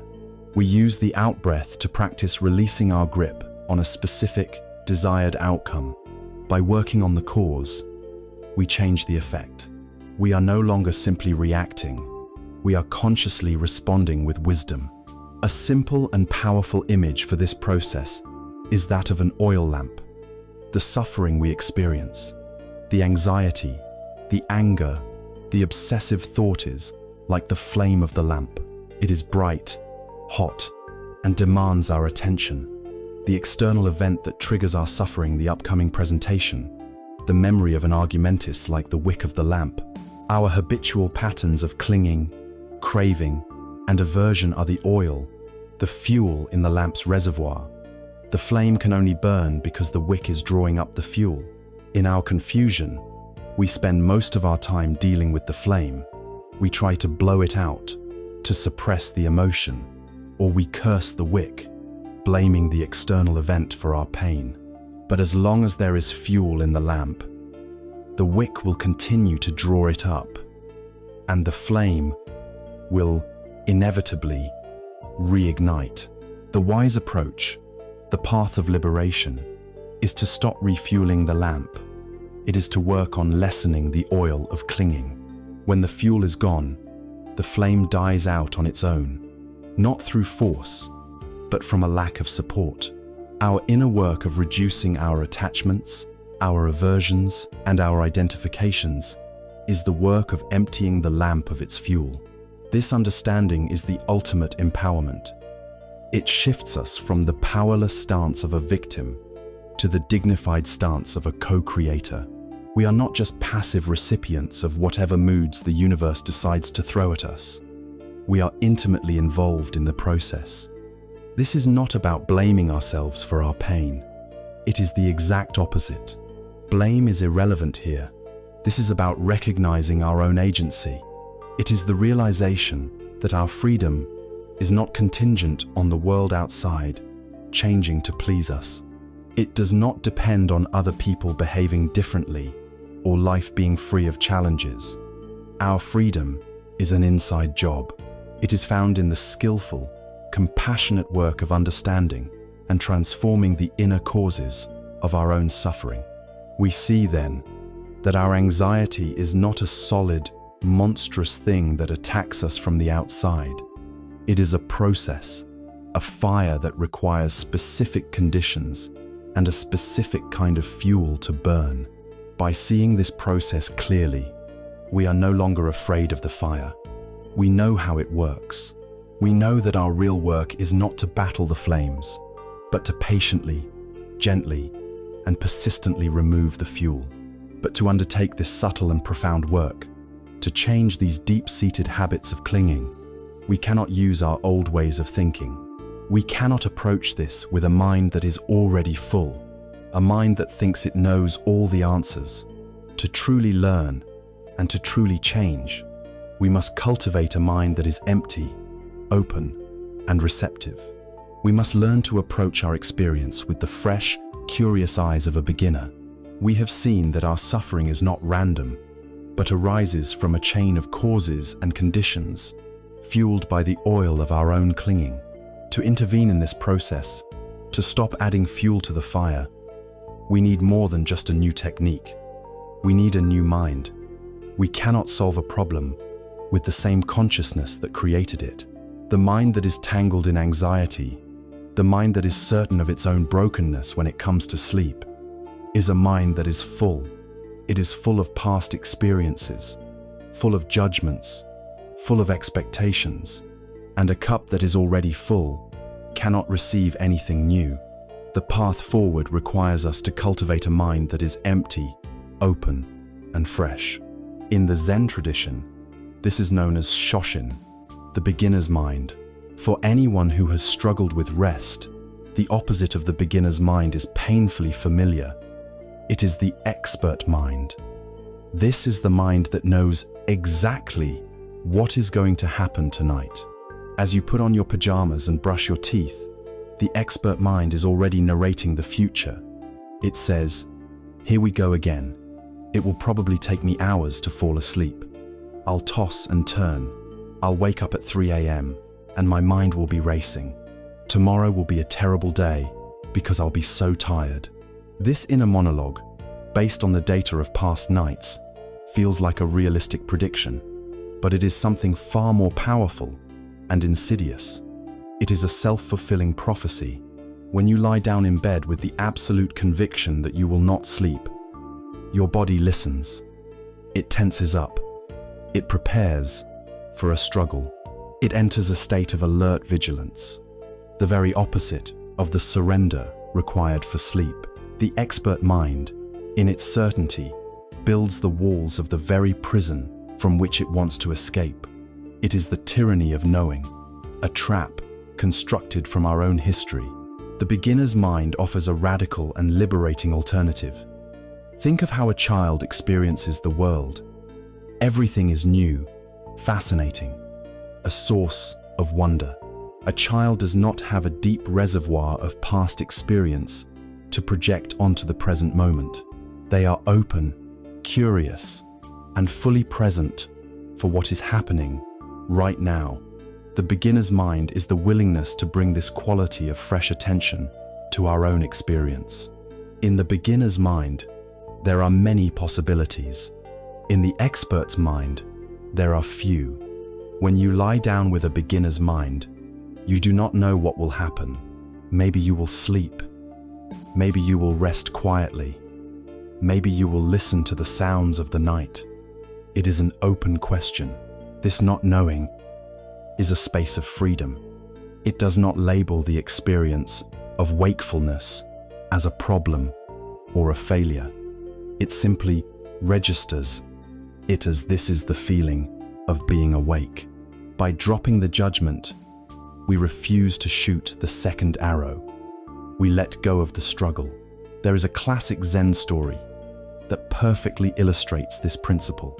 A highly educated university professor, a man famous for his deep knowledge of religious philosophy, went to visit a wise old Zen master to inquire about Zen. As the master welcomed him and prepared to serve tea, the professor began to talk. He talked endlessly, showcasing his own vast learning, explaining his own theories and interpretations of Zen. He was, in effect, lecturing the master. The master listened patiently as he began to pour tea into the professor's cup. He filled the cup to the brim, and then, without stopping, he continued to pour. Hot tea spilled out of the cup, cascading over the side and onto the table. The professor, startled, jumped back and shouted, "Stop! It is full. No more will go in." The Zen master calmly stopped pouring, looked the professor in the eyes and said, "Like this cup, you are full of your own opinions and speculations. How can I show you Zen unless you first empty your cup? Each night, when we go to bed, we bring our full cup with us. It is full of the dregs of yesterday's sleepless night, full of beliefs like, 'I am a bad sleeper,' full of anxieties about tomorrow. There is no room for peace to enter. There is no space for a new experience." The practice of beginner's mind is the daily or nightly act of intentionally emptying that cup. It is the decision to let go of what you think you know and to meet your experience as it is, right now. You can do this in a very practical way. Tonight, as you lie down in bed, try this simple experiment in imagination. Pretend that you are an alien from a distant galaxy and you have just inhabited this human body for the first time. You have never seen a bed before. You have never felt a blanket.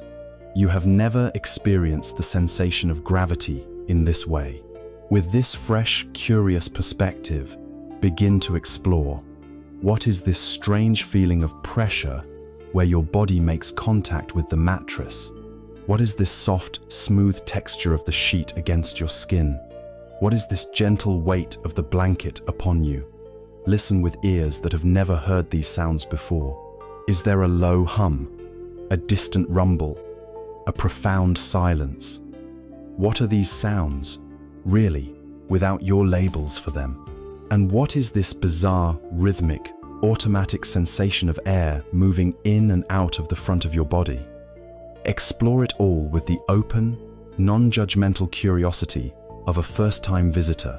This is not just a silly game.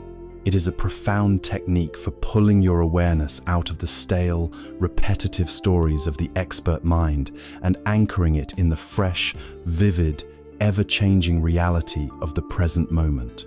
Each night ceases to be a repeat of a past failure and becomes a brand new, unknown experiment.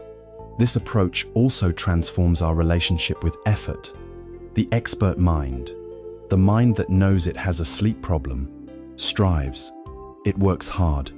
It tries to relax. It tries to force the mind to be quiet. It tries to fall asleep. All this trying is a form of tension, of striving, of violence. It is the energy of struggle. A beginner does not try. A beginner simply explores. They are not striving for a goal. They are absorbed in the process. Sleep is the ultimate state of non-striving. It is a total surrender, a letting go of all effort. It cannot be hunted down or achieved through hard work. It arrives, like a shy animal, only when the forest of the mind has become quiet and still. The beginner's mind, in its gentle, open curiosity, naturally lets go of striving. It is content to simply be with the experience of resting, without demanding a specific outcome. This state of non-striving presence is the most powerful and beautiful invitation you can possibly offer to sleep.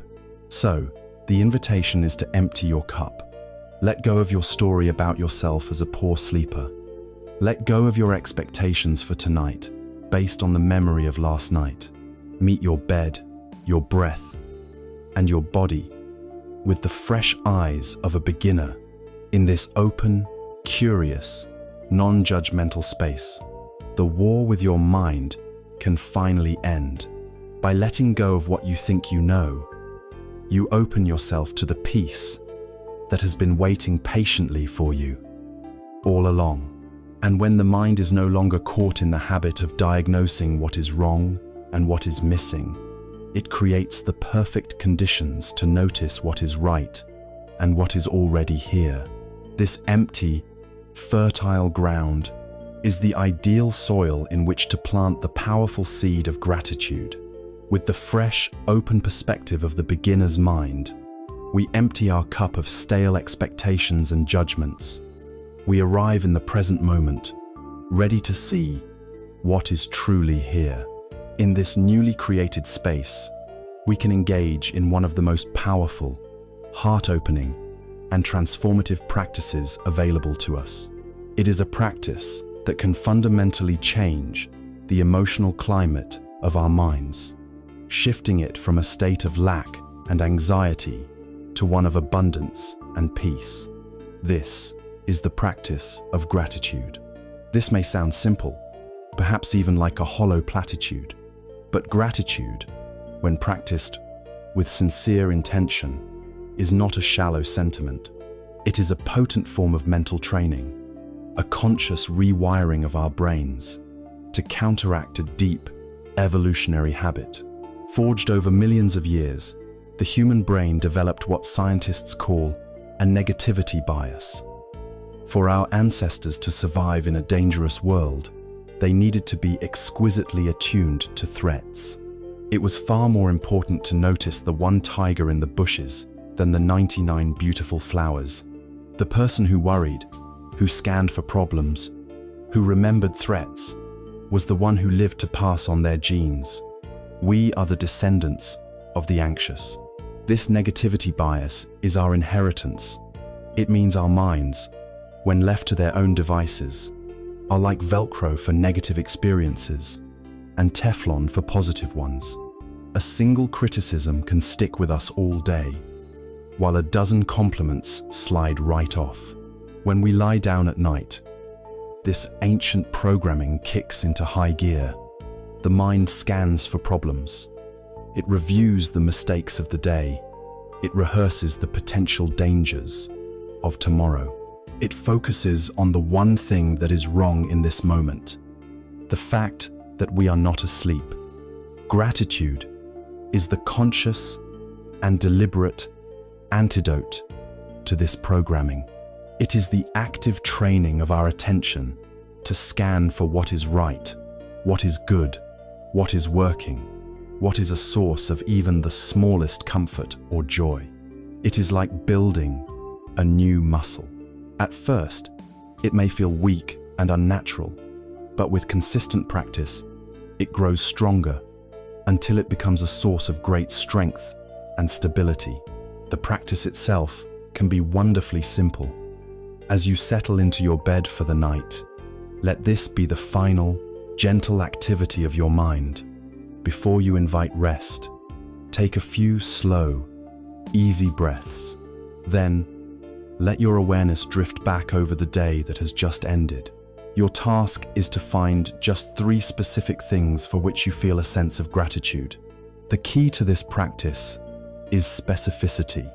A general thought like, "I'm grateful for my life," is pleasant, but it lacks the emotional resonance of something concrete and tangible. Instead, search for small, real moments. Perhaps you are grateful for the taste of your first sip of coffee or tea this morning, that moment of quiet warmth before the day began. Perhaps you are grateful for a brief, friendly exchange you had with a stranger. Perhaps you recall a moment when you looked out a window and saw the way the light was falling on a tree. It could be gratitude for a song you heard that lifted your spirits, or for a meal that you truly savored. It could be the simple, profound relief of taking off tight shoes at the end of a long day. It might even be gratitude for this very bed, for the softness of the pillow, the warmth of the blanket, the simple safety of having a roof over your head. As you bring each of these three things to mind, don't rush. Linger with each one for a moment. Relive it in your imagination. Feel the echo of the positive feeling it generated. Let the warmth of that gratitude settle into your body. Feel it in your chest, in your heart. This is not an intellectual exercise. It is an emotional and somatic one. You are marinating your consciousness in the feelings of contentment, appreciation, and fullness. This practice works because it literally changes your brain and your body. Cultivating feelings of gratitude has been shown to boost the neurotransmitters dopamine and serotonin, which are essential for feelings of pleasure and well-being. It shifts your entire perspective from a mindset of scarcity to a mindset of abundance. The anxious mind is a mind obsessed with scarcity, a scarcity of time, a scarcity of success, and most acutely at night, a scarcity of sleep. The grateful mind, by contrast, focuses on the vast evidence of what it already has. This generates a deep and authentic feeling of safety. When your mind feels content and safe, it sends a powerful message to your entire nervous system. It communicates that the threat level is low, that the tiger is not in the bushes. This allows for the down-regulation of the fight or flight system and the up-regulation of the rest and digest system. This is the precise physiological state that is required for the body to surrender to deep, restorative sleep. A particularly powerful form of this practice is to turn your gratitude towards your own body. When we are struggling with physical challenges like sleeplessness, it is easy to fall into an adversarial relationship with our bodies. We can feel betrayed by them, angry at them for not cooperating. Gratitude can transform this inner conflict into a gentle friendship. Take a moment to think of the silent, tireless work your body has done for you today. Think of your heart, which has beat over 100,000 times, faithfully pumping life through your veins, without a single conscious command from you. Think of your lungs, which have drawn in and released the breath of life some 20,000 times. Think of your legs that carried you, your hands that held and worked, your senses that brought you the entire world of sight, sound, and touch. Even if your body is in pain or experiencing difficulty, you can still find gratitude for the parts that are working, for its incredible, persistent effort to maintain balance and life.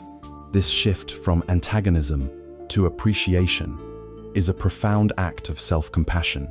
There is a beautiful parable that speaks to the heart of this practice. Two friends were on a long journey through the desert. At one stage, they fell into an argument, and one friend struck the other across the face. The friend who was slapped was deeply hurt, but he said nothing. Instead, he knelt down and wrote with his finger in the sand, "Today, my best friend slapped me." They continued their journey in silence. A few days later, they came to a beautiful oasis. The friend who had been slapped, overjoyed at the sight of water, ran ahead and tragically fell into a patch of quicksand. He began to sink and cried out for help. His friend, without a moment's hesitation, risked his own life to pull him to safety. After recovering, the rescued friend found a sharp piece of rock and carefully carved into a large stone tablet. "Today, my best friend saved my life." The other friend, watching him, was confused. "Why is it," he asked, "that after I hurt you, you wrote it in the sand, but now you carve it in stone?" The rescued friend looked at him and replied, "When someone hurts us, we should write it in the sand so that the winds of forgiveness can easily erase it. But when someone does something wonderful for us, we must engrave it in stone so that no wind can ever efface it. Our negativity bias trains us to do the exact opposite. We carve our injuries in granite and write our blessings in the sand. The practice of gratitude is the conscious and sacred act of reversing this. Each night, we choose to engrave the day's small blessings into the stone of our memory, allowing the hurts and frustrations to be blown away like dust. This practice reorients our entire being towards peace. It is not about ignoring pain or pretending difficulties don't exist. It is about consciously and intentionally balancing the scales. It is an acknowledgement of the whole of life, the good as well as the challenging. It transforms the inner landscape from a barren desert of lack to a quiet garden of abundance.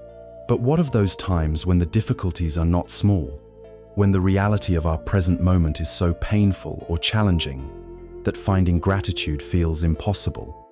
How do we find peace then? This requires an even deeper surrender, a practice of radical acceptance of reality as it is, and a letting go of our ceaseless war with what we cannot change. The practice of gratitude opens our eyes to the goodness that is already present in our lives, helping us to appreciate the reality of this moment. But what happens when the reality of this moment is difficult? What happens when we are met with pain, with loss, with frustration, or with the stark, unwelcome reality of being wide awake when all we want is to sleep? For these moments, we need to cultivate a different kind of inner strength, a different quality of heart. This is the profound wisdom of acceptance. It is the understanding that the majority of our suffering comes not from the difficult circumstances themselves, but from our fierce, painful, and ultimately futile war against them. We each carry within us a mental blueprint of how life should be. It is a detailed and demanding document. It dictates that we should be successful, that people should treat us fairly, that our bodies should be healthy, and that we should fall asleep easily every night. When reality, in its untamed and unpredictable way, deviates from this blueprint, we declare war. We fight reality with the weapons of our thoughts and emotions. We think, this shouldn't be happening. We feel a hot surge of anger, a cold dread of anxiety, a heavy cloak of self-pity. This inner battle, this constant friction between our demands and the way things actually are, is exhausting. It is like trying to command the tide to stop or to push a great river back upstream. We can spend a lifetime engaged in this struggle, and all it brings is tension, bitterness, and a profound sense of weariness. Peace is not found in winning the war against reality. Peace is found in the wisdom and courage to call it off. The beginning of this wisdom lies in making a crucial distinction, a teaching central to many of the world's great contemplative traditions. We must learn to differentiate between what is within our control and what lies outside of it. Consider all the things that are truly beyond your command. The past is sealed, the future is unknown, the weather will do as it pleases. Other people will think and act according to their own causes and conditions. And, most relevantly, in the quiet of the night, the precise moment that sleep will arrive is not under your direct, conscious control. To spend your precious energy trying to force these things to bend to your will is a guaranteed recipe for frustration. But there is a circle, a sacred ground of your own being, where your power is absolute. Within your control are your intentions, your responses, the attitude you choose to bring to any situation, where you choose to place the beam of your attention. This is the only domain where you are truly sovereign. The great art of living in peace is to learn to focus all of your energy on cultivating what is within your circle of control and to practice a radical courageous acceptance of everything that lies outside of it. It is vital to understand that this acceptance is not the same as passive resignation. Resignation is a state of defeated hopelessness. It says, "Nothing can be done, so I give up." It is tinged with bitterness and despair. Acceptance, on the other hand, is a state of clear-eyed, empowered realism. It does not mean you have to like the situation. It simply means you stop wasting energy denying that the situation exists. Acceptance is looking at the truth without blinking, so that you can then respond in the most skillful and effective way possible. Imagine it is raining heavily. Resignation is slumping down in the middle of the street, complaining about the rain while you get soaked to the bone. Acceptance is looking up at the sky and saying, "It is raining." Then, based on that clear assessment of reality, you wisely choose to take out an umbrella, seek shelter, or change your plans. You don't fight the rain, you acknowledge it and adapt to it. In the same way, when you find yourself awake at night, resignation says, "This is hopeless. I'm a wreck."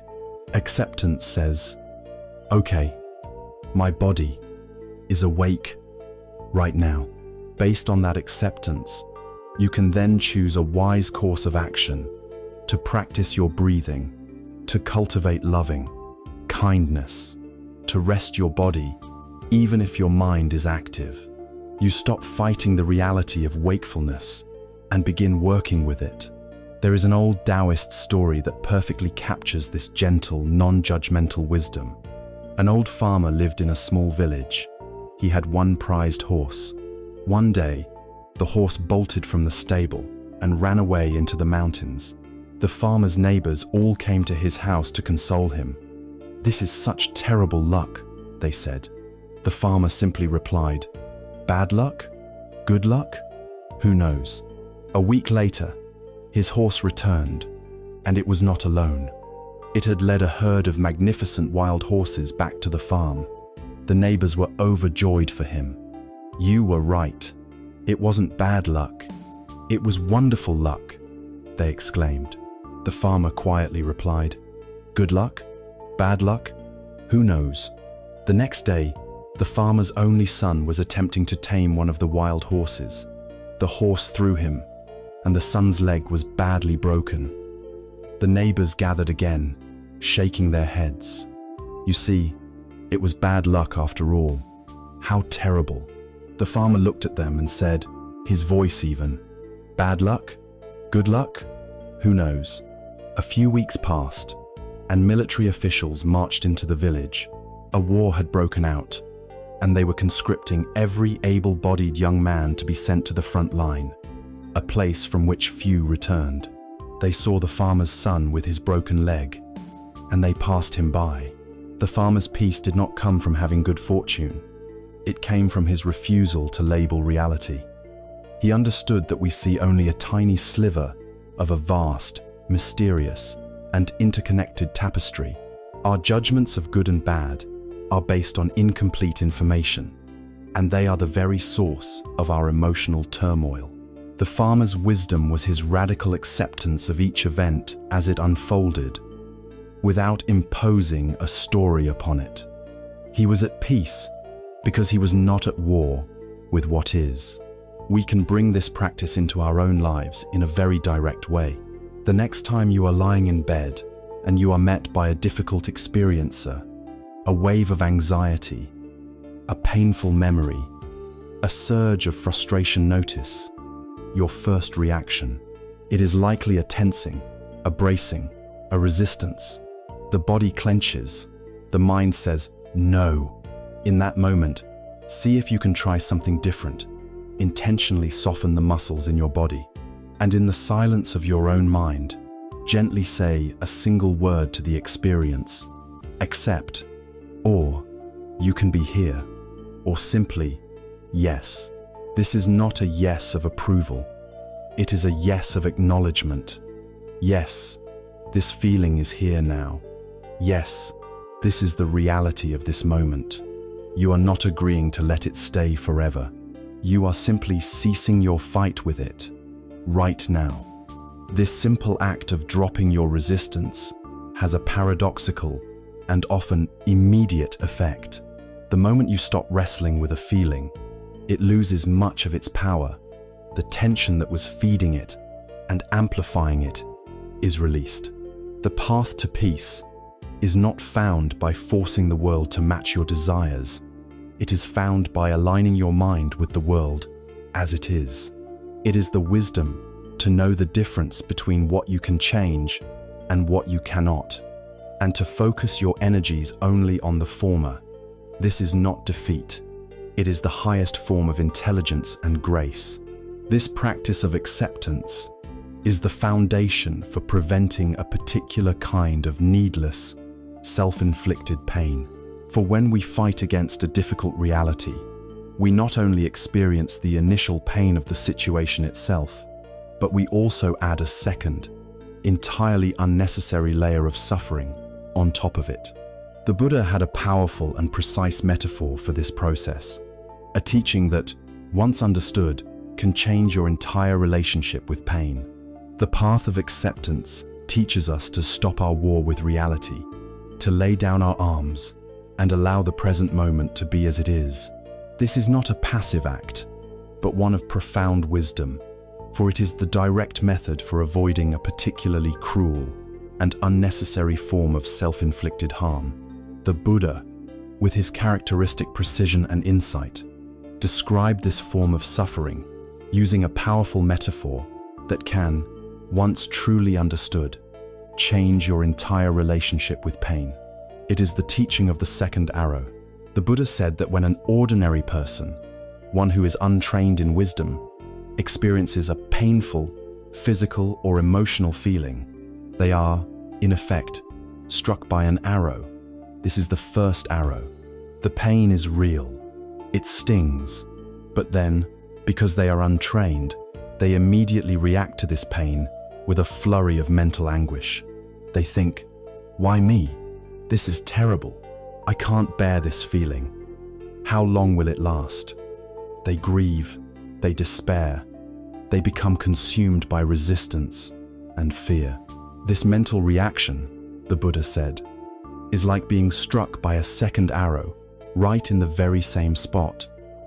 The pain is now doubled, even tripled. They suffer not only from the original wound, but also from the wound of their own reaction to it. Then, the Buddha described a wise and well-instructed person. When this person is struck by the first arrow, they feel it. They do not deny its existence. They feel the sting, the discomfort, the pain, but that is all. They do not automatically fire the second arrow of mental anguish into themselves. They do not add a layer of catastrophic stories or self-pity. They simply feel the clean pain of the first arrow, and because of this, their suffering is infinitely less. They are struck by only one arrow, not two.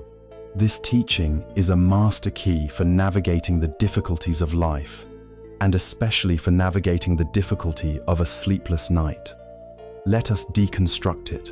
The first arrow is the unavoidable, clean pain of life. It is the raw data of our experience. It is the headache that throbs in your temple. It is the sharp pang of sadness that comes with a difficult memory. It is the frustration of being stuck in traffic when you are already late. And as you lie in bed, the first arrow is simply the direct, physical sensation of being awake. It is the feeling of energy in your body when you wish there was stillness. It is the restlessness in your legs. It is the simple fact of your eyes being open in a dark room. This first arrow may be unpleasant, but in and of itself, it is just a set of physical sensations. It is manageable. The second arrow is the suffering we create ourselves. It is the story we tell ourselves about the first arrow. It is the judgment, the fear, the resistance, the narrative. The first arrow is the sensation of wakefulness. The second arrow is the thought, "This is a disaster. The first arrow is a feeling of alertness in the body.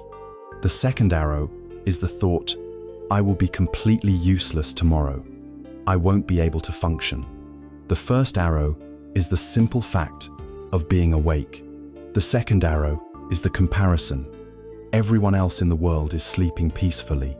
Only I am cursed like this. The second arrow is the self-judgment. What is wrong with my brain? Why am I so broken? The second arrow is the story that turns the clean, manageable pain of wakefulness into the thick, sticky, and agonizing experience of suffering. We are the archer of this second arrow. We inflict this extra layer of misery upon ourselves, often without even realizing we are doing it. The practice, then, is to become so intimately aware of our own minds that we can learn to feel the first arrow without firing the second. It is a profound training in self-restraint and wisdom.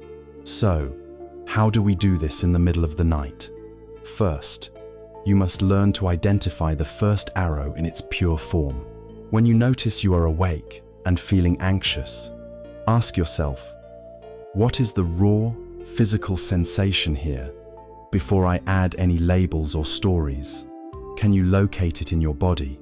Is it a vibration in your chest? A tightness in your throat? A buzzing energy field throughout your torso? Get curious. Approach your own body like a gentle scientist. Investigate the pure sensation without judgment. Is it hot or cold? Is it moving or still? Is it sharp or dull? By bringing your attention to this raw, physical level, you anchor yourself in the reality of the first arrow. Next, you must become a vigilant guardian, watching for the arising of the second arrows. Watch your mind. See if you can catch the thoughts as they form. There's the thought, this will never end. That is a second arrow. There's the feeling of panic beginning to rise. That is a second arrow. There's the urge to blame the coffee you drank this afternoon, or the argument you had yesterday. That is a second arrow. The moment you see one, the moment you recognize it as a second arrow, you have already created a space of freedom. You do not have to believe it. You do not have to follow it. You can simply say to yourself, there's the story of disaster, or there's the voice of self-judgment. You label it. You see it for what it is, a conditioned mental habitat. Then you gently, compassionately, guide your attention back. Back to what? Back to the clean pain of the first arrow. Back to the raw sensations in your body. Back to the simple, steady rhythm of your breath. This is not a one-time fix. You may have to do this 100 times in a single night. The mind is a creature of habit, and it has been firing second arrows for a very long time. The practice is the patient, gentle, and persistent act of returning. Each time you catch a second arrow and refuse to follow it, you are weakening an old, unskillful neural pathway and strengthening a new one based on wisdom and peace. Each time you choose to stay with the simple reality of the first arrow, you are demonstrating to yourself your own strength and resilience. The result of this practice is transformative. It may not mean you will instantly fall asleep. The first arrow of wakefulness might still be present, but the quality of your experience will change completely. You will move from a state of tormented, anxious struggle to a state of quiet, peaceful resting. The frantic, desperate energy dissolves. The drama is over. There is only the simple reality of your body, resting in a bed, breathing. This is an infinitely more peaceful and restorative state than one spent wrestling with the ghosts of your own creation. This teaching places the locus of control firmly back in our own hands. We cannot always stop the first arrows of life. Sickness, loss, disappointment, and difficulty are part of what it means to be human. But we have absolute sovereignty over the second arrow. Whether we pick up the bow of our own mind and shoot ourselves with the poisons of judgment, fear, and despair is entirely our choice. Our peace, our freedom from suffering, depends not on living a life free from first arrows, but on mastering the compassionate art of not firing the second. This practice, this refusal to identify with the stories of our mind, naturally leads to a profound shift in perspective. We begin to see that our thoughts are not who we are. They are simply events that happen within us. And this leads us to one of the most beautiful and liberating metaphors for the nature of consciousness itself. We have learned to see the wisdom in not firing the second arrow, in refusing to add our own story of suffering onto the clean pain of life's first arrows. This practice of not identifying with our reactive thoughts naturally raises a profound question. If I am not my anger, not my anxiety, not my stories, then who or what am I? The answer provided by the great wisdom traditions does not come as a complex philosophical statement, but as a beautiful and liberating metaphor. It is the metaphor of the sky and the clouds. Our ordinary way of being is to identify completely with the weather of our minds. When a thought of sadness arises, we conclude, I am sad. When a surge of anger passes through, we say, I am angry. We fuse our entire identity, our very sense of self, with these fleeting mental and emotional events. The consequence of this fusion is that we are completely at the mercy of our inner weather. If a storm of anxiety blows in, our entire world becomes a storm. We are tossed about, soaked, and chilled, with no place to take shelter, because we believe we are the storm. There is no space, no freedom, only the claustrophobic turmoil of the passing emotion. The teaching of the sky and the clouds invites us to a radical shift in identity. It suggests that our true nature, the fundamental ground of our being, our core consciousness itself, is like the vast, open, boundless sky. It is inherently clear, spacious, and full of light. The endless stream of thoughts, feelings, emotions, memories, and physical sensations that pass through our experience are like the clouds. They are the weather patterns that arise and pass away within the sky. Take a moment to consider the sheer variety of this mental weather. Sometimes there are happy thoughts, pleasant memories, and feelings of peace. These are like puffy, white, sunlit clouds on a summer's day.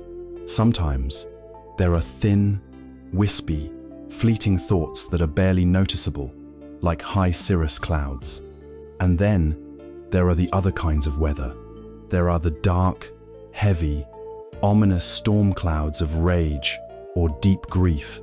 There is the thick, disorienting, grey fog of confusion or mental dullness. There is the agitated, electric energy of an anxiety thunderstorm, with flashes of panic and the rumbling of catastrophic thoughts. The crucial insight of this teaching is this: the sky allows all of this weather to happen. It does not cling to the beautiful white clouds, trying to hold them in place. It does not fight or resist the dark storm clouds, trying to punch them out of existence. Its nature is one of vast, allowing presence. The sky's job is simply to be the sky, and to let the weather be the weather. Herein lies the most profound and comforting truth of the metaphor. No matter how violent the storm, no matter how thick and suffocating the fog, the sky itself is never harmed. It is never broken, never scarred, never stained by the weather that passes through it. After the most ferocious hurricane has blown itself out and, as we know from the law of impermanence, every storm, eventually, does the sky is revealed once more, pristine, clear, and peaceful, as if the storm had never been. Its fundamental nature remains untouched. This is true of your own awareness. A wave of panic so intense it feels like it might kill you cannot actually harm the vast, open consciousness in which it is occurring. A sorrow so deep it feels like it has broken your heart, cannot actually break the awareness that is holding that sorrow. These powerful emotional storms can be terrifying and painful, but they are just weather. They are not you. You are the sky. Knowing this, feeling this in your bones, provides an unshakable refuge. It means your well-being is no longer dependent on having good weather in your mind. You can find peace even when a storm is raging, because you know that you are the vast, safe, and silent space that holds the storm. This is not just a beautiful idea, it is a practice. As you are lying here, you can embody this teaching. Gently close your eyes if you wish, and invite into your mind the feeling of a vast, open, blue sky. Imagine your awareness expanding beyond the confines of your body, becoming as limitless as the sky itself. Now, adopt the attitude of the sky. Simply wait and watch what weather arises. A thought about your to-do list appears. See it as a small, grey cloud drifting by. A pleasant memory of a loved one floats in. See it as a bright, sunlit cloud. A jolt of frustration at being awake arises. See it as a dark thundercloud, crackling with energy. Your task is not to change the weather. You do not need to make the dark clouds go away or grasp at the bright ones. Your one and only job is to be the sky. Rest in your own innate spaciousness. Notice that you, the sky, are infinitely bigger than any single cloud or any storm system that passes through you. A cloud may seem to fill the sky, but the sky always extends beyond it in all directions. As you practice this, you will notice something remarkable happening. A space begins to open up between the observer, the sky of your awareness, and the observed, the clouds of your thoughts and feelings. When you are fused with a thought, there is no space. You are trapped inside it. But when you see the thought as a cloud, there is a vast distance between you and it. In this space, liberation is born. A thought or a feeling, when seen from this spacious perspective, loses its hypnotic power. It can no longer command you, define you, or consume you. It is reduced to its proper size, a temporary, impersonal event in the vastness of your consciousness. You are free to simply watch it arise, see it for what it is, and allow it to dissolve on its own, without getting entangled in its story. This is the very essence of mental freedom. It is not about controlling your thoughts. It is about realizing that you are the boundless space in which thoughts are already free to come and go. So we learn to rest as the sky, not as the clouds. We learn to identify not with the fleeting mental weather, but with the eternal, open, and peaceful awareness that holds all weather. This sky-like awareness is, in fact, our true nature, our home ground, but our conditioning, our lifelong habit, is to leave this spacious home and get lost in the drama of the clouds. To maintain this sky-like view, to gently guide ourselves back when we have become lost in a storm, requires a particular kind of skill. It is not a skill of force or aggression. You cannot shout at a storm cloud or punch a fog bank into submission. It requires a gentle, patient, and wise touch. We must learn to guide our minds as a compassionate shepherd guides their flock, not as a harsh tyrant drives their slaves. We have learned to see our true nature as the vast, open sky, and our thoughts as mere clouds passing through. But it is the habit of a lifetime to forget that we are the sky, and to instead get lost in the storm of the clouds. How then do we guide our awareness back to its true home in that spacious sky? What kind of effort is required?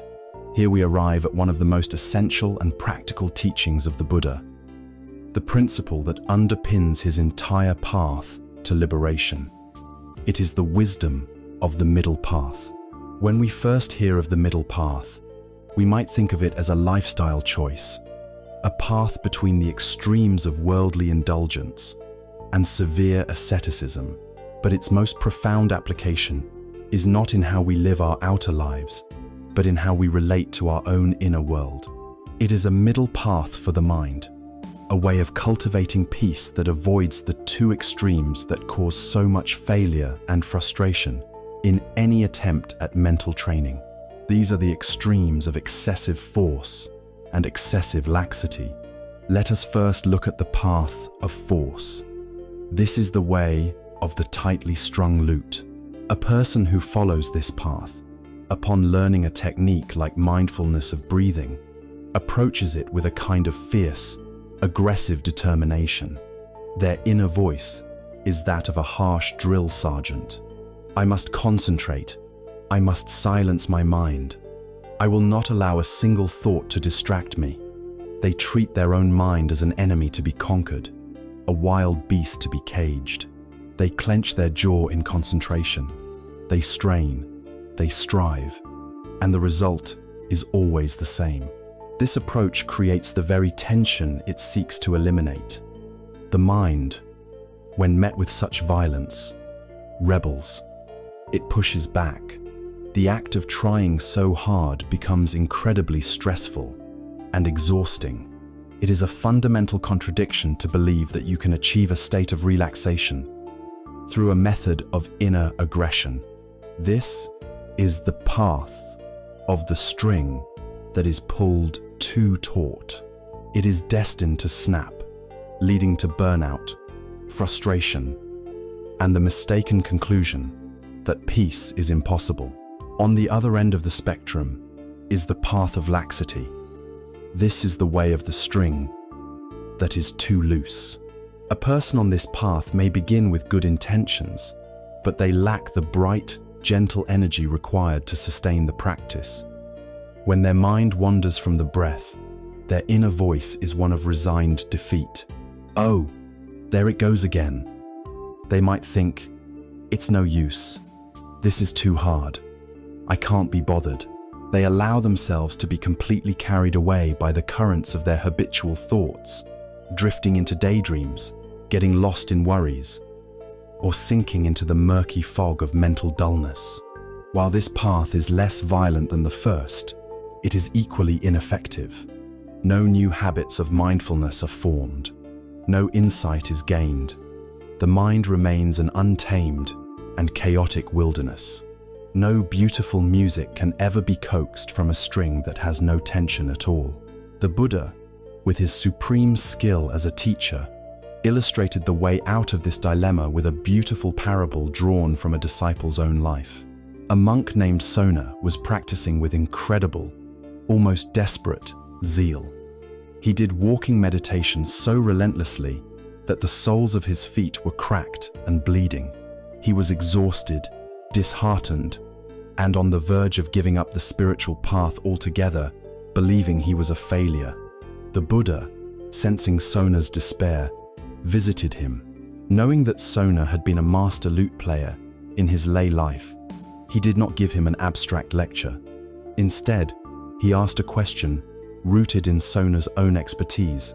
Sona, the Buddha began, tell me, when you were a musician, if the string of your lute was tuned too tightly, would it be playable and produce a good melody? No, venerable sir, Sona replied. If it were too tight, it would snap.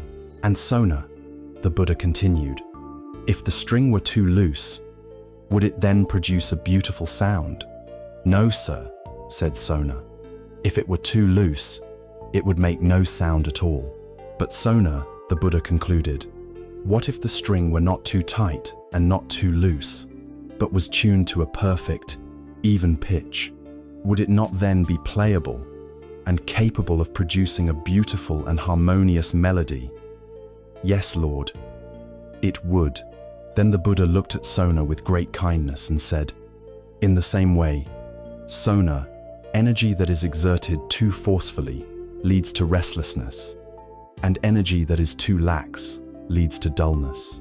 Therefore, Resolve to tune the instrument of your mind to an even pitch. Find the middle way. In that moment, Sona understood. He relaxed his striving, found the middle path of balanced effort, and eventually attained profound peace. This ancient wisdom is our guide for this very moment. We must learn to be a musician of our own minds, skillfully tuning the string of our attention. This is the practice of becoming a gentle shepherd. Imagine your awareness is a shepherd, and your thoughts are a flock of sheep. The aim is to keep the flock resting peacefully in a lush pasture. The feeling of the breath, the sensation of the body resting. Inevitably, a single sheep, a single thought, will begin to wander off, drawn towards a patch of thorny bushes, a worry, a memory, a plan. What does a good shepherd do? A foolish shepherd would scream at the sheep, or pick up a stick and beat it. This would only frighten the wandering sheep and agitate the entire flock. The wise shepherd does not do this. They simply notice the wandering. With a calm and patient heart, they walk over to the lost sheep and, with a gentle nudge or a soft call, they guide it back to the safety of the flock. This is precisely how we must learn to treat our own minds. When you are resting your attention on your breath, and you suddenly notice that your mind has wandered off into a story about work, what is your next move? The path of the tight string is to curse yourself. I can't believe I got distracted again. I'm terrible at this. The path of the loose string is to let the thought carry you away for 10 minutes. The middle path, the way of the gentle shepherd, is to first offer a little mental smile. A smile of recognition. Ah, there's the thinking mind, doing its thing again. There is no judgment. There is no frustration. And then, with the utmost gentleness, as if you were picking up a fragile baby bird, you guide your attention back to the breath. If you have to do this 10 times, you do it 10 times. If you have to do it 500 times, you do it 500 times. Each and every time, you return with the same unconditional gentleness as the very first time. The success of the practice is not in never wandering. The success of the practice is in the gentleness of the return. This gentleness is not a form of weakness. It is a form of profound, unwavering strength. It requires far more discipline and courage to be consistently kind to ourselves than it does to be harsh.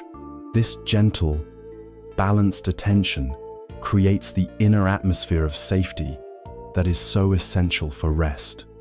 Your mind learns that it is a safe place to be. It learns that it is okay to wander because it will always be guided home with kindness, never with punishment. This transforms your practice from a demanding chore you have to do into a loving act of self-care you get to do. It is through this balanced, compassionate, and sustained effort that we build something of immense value, something far greater than just a good night's sleep. We begin to construct, right here within our own hearts and minds, a true and lasting refuge. With the gentle, balanced effort of a wise shepherd, we learn to guide our own minds, not through force, but through kindness. This practice is not just a fleeting technique to be used in moments of distress. It is an act of profound and lasting construction. With every gentle return to the breath, with every moment of non-judgmental awareness, we are building something. We are building a shelter. We are building a sanctuary. We are building a true refuge, a place of safety and peace that we can return to time and time again. In our modern world, we are experts at seeking external refuges. When the mind is restless and the heart is anxious, what is our first instinct? We often reach for a distraction. We lose ourselves in the endless scroll of a social media feed. We binge watch a television series for hours. We seek to numb the inner noise with outer noise. These distractions can feel like a shelter. For a little while, We are protected from our own thoughts. But these are flimsy shelters, like huts made of straw. The moment the storm of reality picks up again, the moment the screen goes dark, we find ourselves back in the wind and the rain, often feeling even more empty and untethered than before. Or perhaps we seek refuge in substances, a drink to calm the nerves, a pill to command sleep. These can feel like strong stone fortresses. They can deliver a temporary, borrowed peace. But this peace comes at a high price. It creates dependency. It teaches us that the source of our well-being is outside of ourselves, in a bottle or a prescription. It does nothing to address the underlying condition of a mind that does not know how to be at peace with itself. It is like constantly taking out a high-interest loan on tranquility, a debt that eventually must be paid. Even more subtly, we seek refuge in having our external conditions be perfect. We believe we can be at peace if only the house is perfectly quiet, if only our partner doesn't toss and turn, if only we don't have any stressful deadlines at work, if only our life is free from challenges. Because these conditions are almost never perfectly met, our peace is fragile, brittle, and constantly at risk. We become anxious guardians of an impossible set of circumstances. Our serenity held hostage by the unpredictable nature of the world. The Buddha, in his final teachings to his disciples, offered a radical alternative to this desperate outward search. He said to them, "Therefore, Ananda, be an island unto yourself, a refuge unto yourself, seeking no other refuge. Let the Dharma be your island, the Dharma your refuge, seeking no other refuge." This was his parting gift, a declaration of independence for the human spirit. He was teaching us that the only truly reliable sanctuary, the only weatherproof shelter, the only fortress that can never be breached is the one we build within our own minds through the practice of wisdom and compassion. This inner island is not a fantasy. It is built, moment by moment, through the very practices we have been exploring. Every mindful breath is another grain of sand added to the shore. Every time you gently guide your wandering mind back from a worry, you are laying another solid stone in the foundation. Every time you choose to soften around a difficult feeling instead of fighting it, you are strengthening the sea walls. Every moment of loving kindness you offer to yourself is like planting a fruit tree in the island's interior, a source of nourishment that will be there when you need it. This work is not always easy, but it is the most valuable construction project you will ever undertake. There is a beautiful ancient story that illustrates the nature of this inner refuge. A turtle was walking along the edge of a field. A hungry jackal saw the turtle from a distance and began to stalk it, licking its lips. The turtle, absorbed in its slow journey, did not notice the jackal until it was almost upon it. The jackal lunged, and what did the turtle do? It did not try to outrun the speedy jackal. It did not try to bite back with its small, weak mouth. It did something simple, instinctual, and profoundly wise. It drew its forelegs and its head into the complete safety of its own hard shell. The jackal pawed at the shell, bit at it, tried to flip it over, but it could not get through. The turtle was perfectly safe inside its own portable refuge. After a time, the frustrated jackal gave up and trotted away in search of easier prey. The turtle, sensing the danger had passed, slowly extended its head and limbs and continued on its journey. In this parable, we are the turtle. The hungry jackal represents all the dangers, threats, and difficulties of the world. It is the stressful project at work, the difficult person in our lives, the painful news on the television.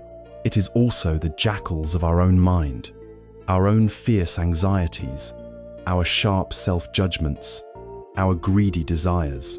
The turtle's head and 4 limbs are like our 5 senses and our thinking mind, constantly reaching out into the world, engaging with things, and getting entangled in danger. The practice of mindfulness, of turning inward, is the act of withdrawing our senses and our attention from the external chaos and bringing them into the unshakable safety of our own inner refuge. The shell is the mind fortified by practice, by concentration, by wisdom, by loving kindness. When we turn our attention to the breath, when we rest in the quiet observation of our own bodies, we are withdrawing into our shell. The jackals of the world can bite and claw all they want, but here, in this inner sanctuary, they cannot touch us. When you have built this inner refuge, you find that your peace is no longer dependent on the weather. The storm can be raging outside, the jackals can be howling, but you can still find a pocket of profound safety and calm within.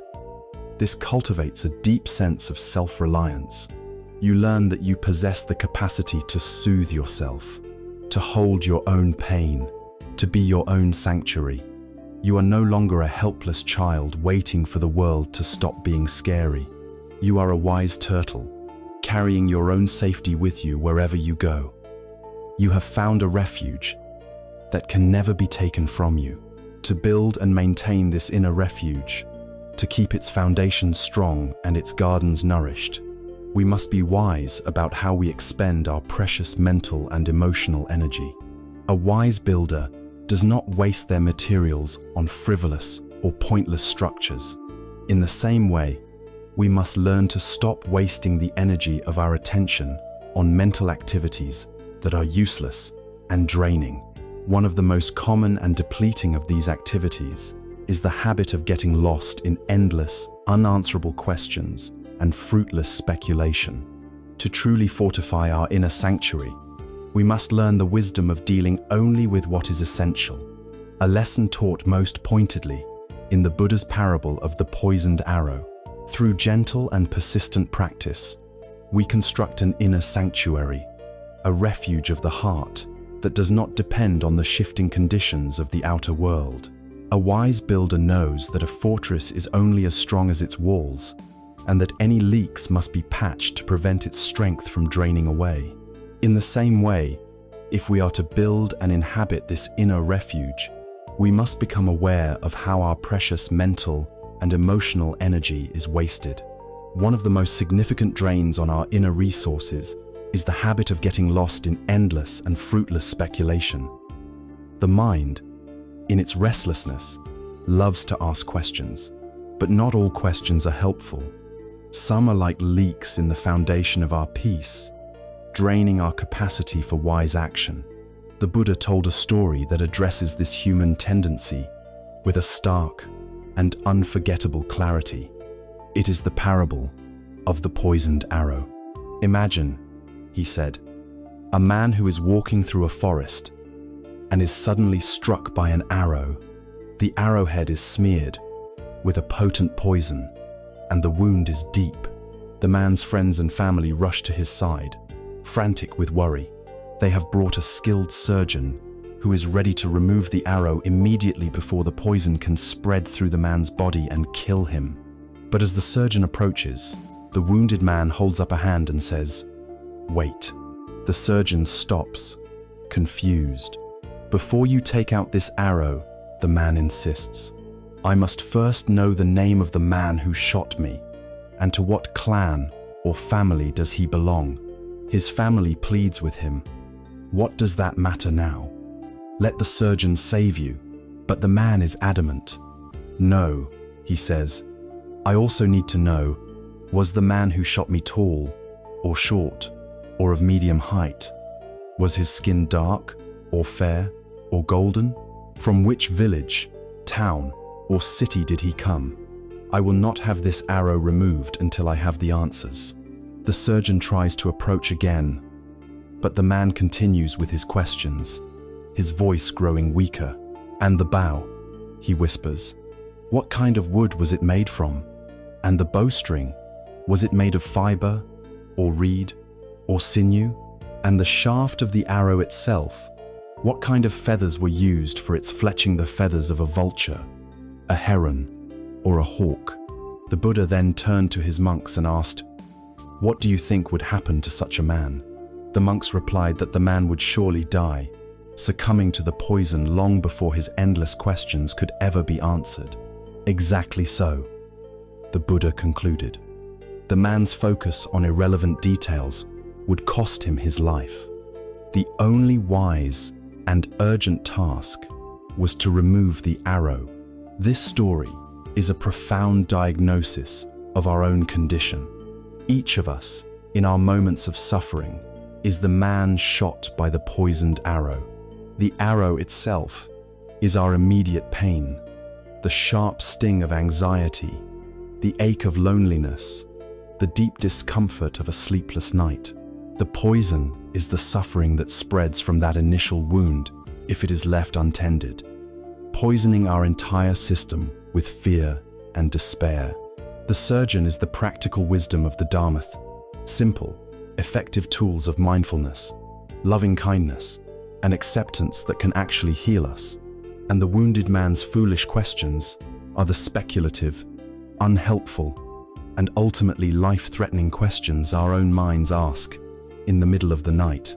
Think of the questions your mind produces when you are lying awake, distressed. Why am I like this? Is it my genetics? Is it because of something that happened in my childhood? This is the same as asking, who shot the arrow? What is his clan? Or the mind might turn to scientific speculation. What, precisely, is the neurochemical process happening in my brain right now? Do I have a serotonin deficiency? Is my cortisol too high? This is the same as asking, what kind of wood was the bow made from? What poison is on the tip? Or the mind might leap into the future with fearful projections. Will I be like this for the rest of my life? Will this lack of sleep give me a terrible illness? Will my career and relationships be ruined? This is the same as asking about the fate of the archer long after you yourself have died from the poison. All of these questions feel important. The intellect loves a problem to solve, a mystery to unravel. It feels productive to be figuring it out. But in the context of acute suffering, this is a dangerous illusion. It is a form of subtle avoidance. It is easier for the mind to get lost in the complex, abstract story of why we are suffering than it is to sit with the raw, simple, and often painful reality of the suffering itself. We escape into our heads to avoid feeling what is in our bodies. This is not to say that sincere inquiry has no place. Seeking help from a doctor or a therapist during the clear light of day can be a wise and necessary action, but the obsessive, anxious, looping rumination that happens at 3 in the morning serves no purpose other than to distract us from the one thing that can actually help, the work of removing the arrow. The practice, then, is to learn to recognize when your mind is asking these kinds of useless questions and to consciously lay them aside. When you notice your mind spinning in the why me or what if cycles, the first step is to label what is happening. You can say to yourself, this is speculation, or this is the poisoned arrow story. This act of naming it creates a space and reminds you of the choice you have in this moment. Second, you can gently but firmly remind yourself of the parable's core message. You can say to your own mind, the arrow is in. This is not the time for an investigation. This is the time to call the surgeon. And third, you must actually call the surgeon. This means you must cease the unskillful activity of speculation and consciously replace it with the skillful activity of practice. Turn your full attention back to the feeling of your body breathing. This is the surgeon's healing touch. Recite the phrases of loving kindness for yourself, for the one who is suffering. This is the soothing balm. Soften your body and accept the reality of the present moment. This is the steady hand that allows the arrow to be removed without causing more damage. Our mental energy, especially in the middle of the night, is a finite and precious resource. We have a choice. We can squander it on an endless and unanswerable investigation, while the poison of anxiety and despair spreads through our system.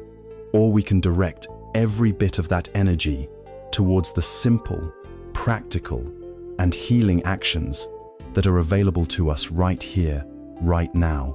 The wise path is always to deal with the immediate reality of our suffering first.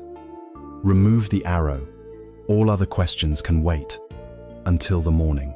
This profound emphasis on what is practical, on what is skillful, on the power of our actions in the present moment, leads us directly to one of the most powerful and often misunderstood concepts in all of Eastern thought. It is the understanding that our intentional actions are the very force that shapes the world we experience. It is the law of karma. From the parable of the poisoned arrow, we learn the supreme importance of skillful action over useless speculation.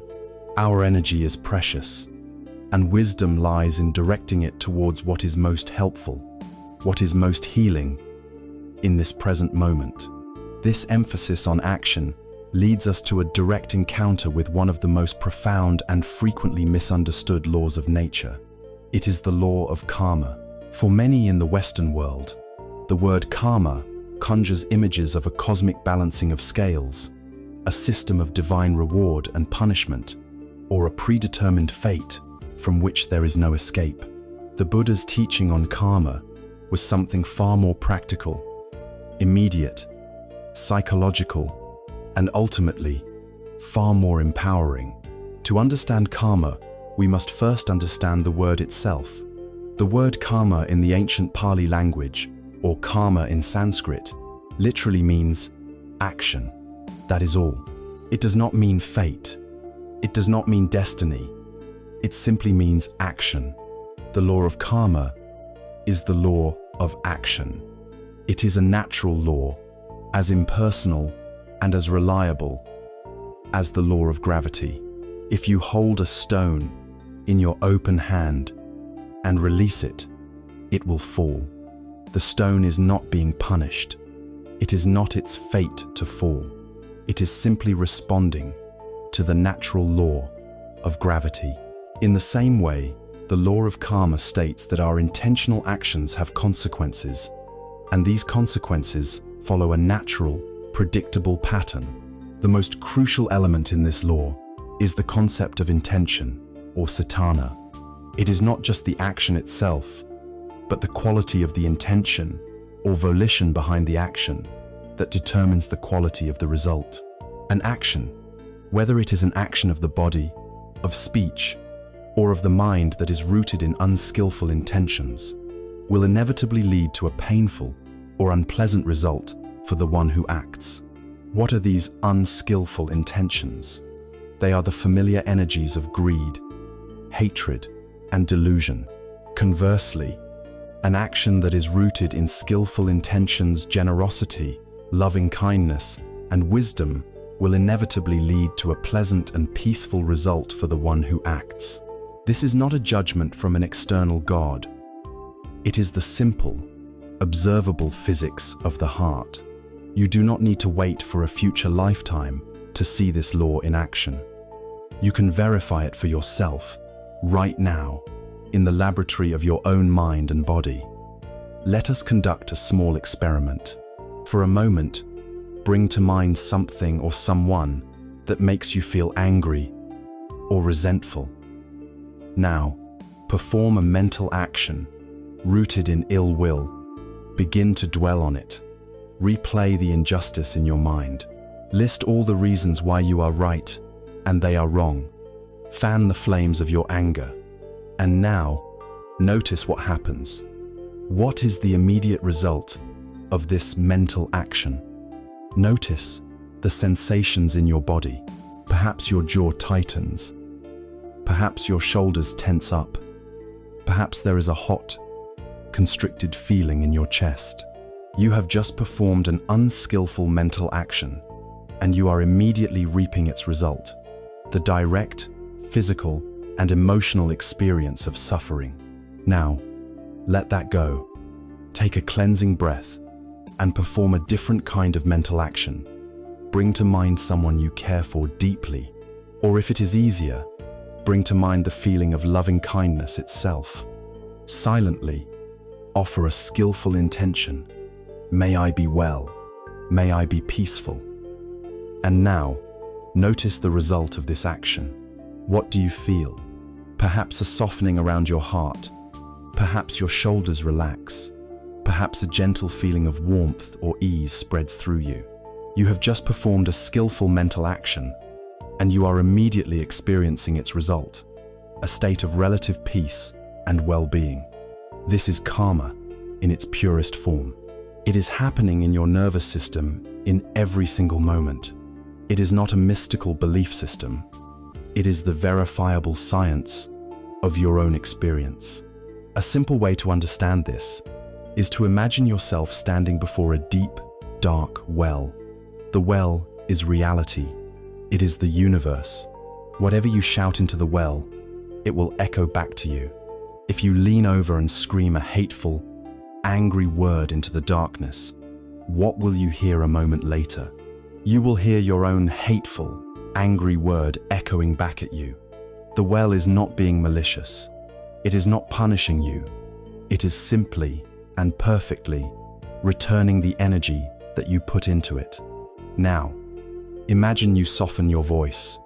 You lean over the well and whisper a word of love, a word of kindness, a word of peace. What will the echo be? The well will gently return your own love and kindness back to you. Our lives are this echo.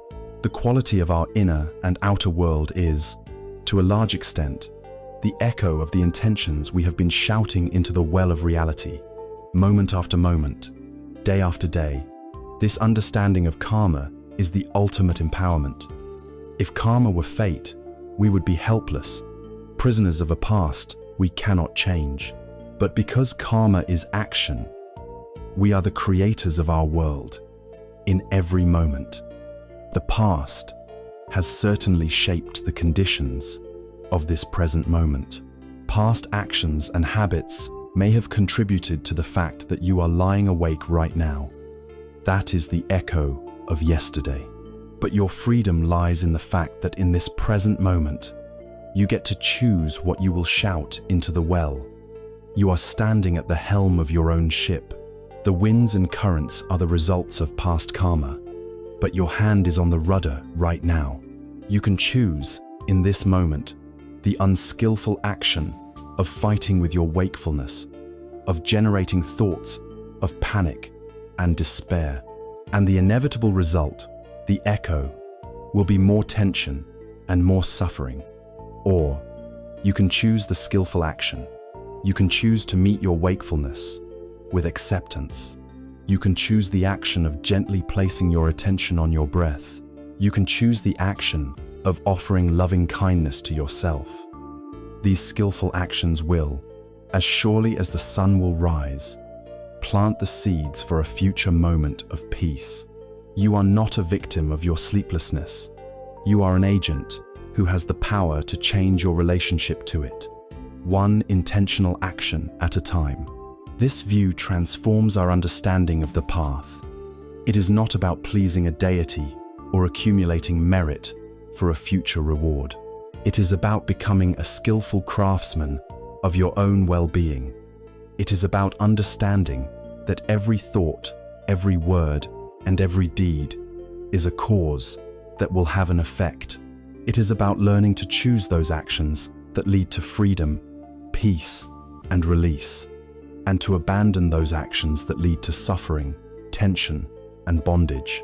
You are the artist of your own life, and your intentions are the brushstrokes that create the masterpiece. With this understanding, the teachings of the Buddha are no longer a set of beliefs to be adopted. They are revealed to be something far more practical. They are a user's manual for skillful action, a set of tools designed for the sole purpose of creating the causes for the end of suffering. They are a raft, built for the specific purpose of crossing a dangerous river. We have come to understand karma not as fate, but as the powerful law of intentional action.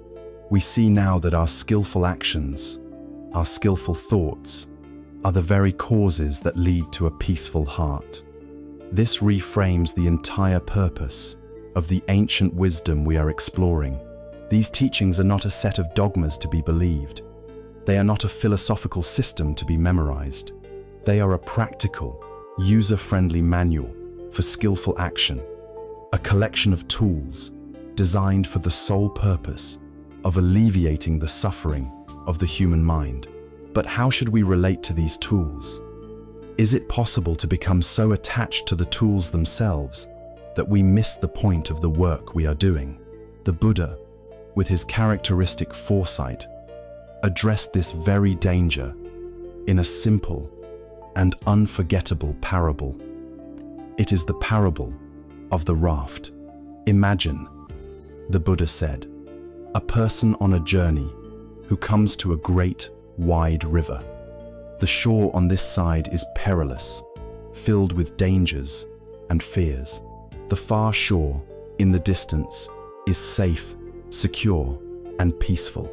But there is no bridge to cross, and there is no ferry boat to carry them. This person is pragmatic and resourceful. They think to themselves, this body of water is vast, and the shore I am on is full of risk. I must find a way to get to the safety of the other side. So, they gather materials from the forest grass, twigs, branches, and leaves. They bind them all together tightly and construct a simple raft. Then, relying on the raft, paddling with their hands and feet, they make their way safely across the dangerous water and arrive, with great relief, on the far shore of peace and security. Now, having reached the safety of the far shore, the Buddha poses a crucial question to his monks. What would this wise person do with the raft? Would they think to themselves, this raft has been so incredibly helpful to me. It saved me from the dangers of the near shore. I am so grateful for it.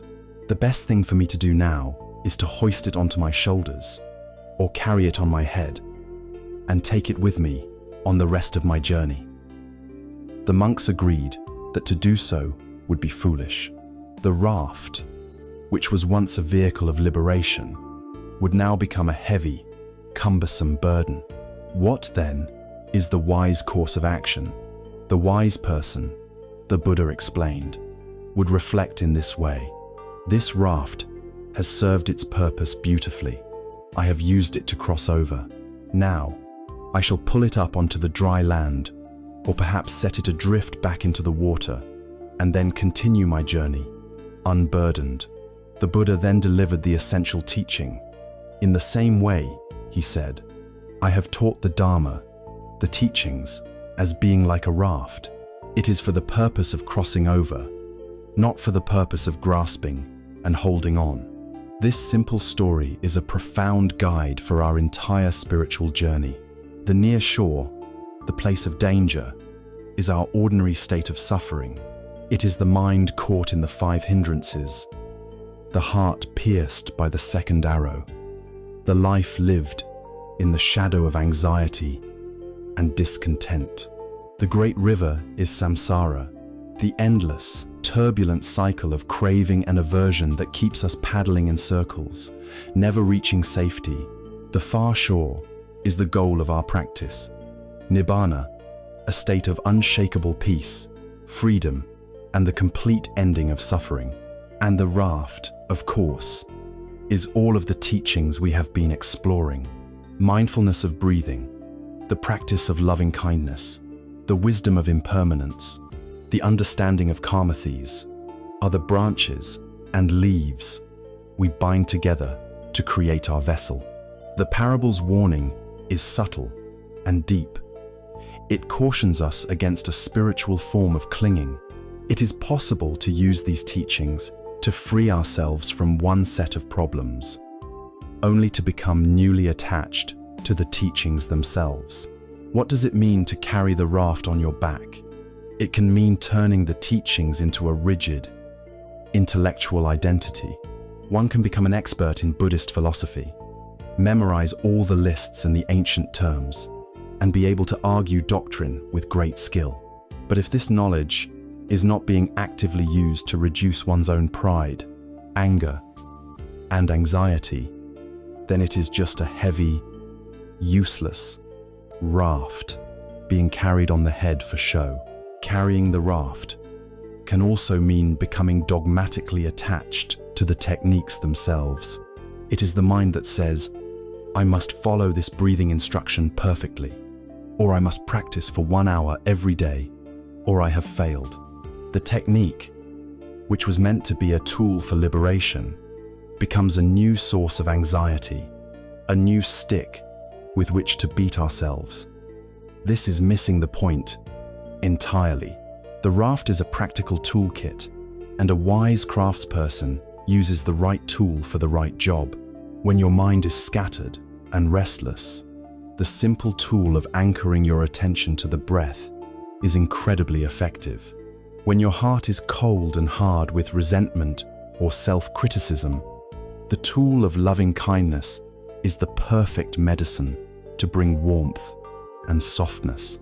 When you are lost in despair, feeling that your suffering will last forever, the tool of contemplating impermanence can provide life-saving perspective and hope. The goal is not to become a perfect Buddhist or a master of meditation. The goal is simply to become a free and happy human being.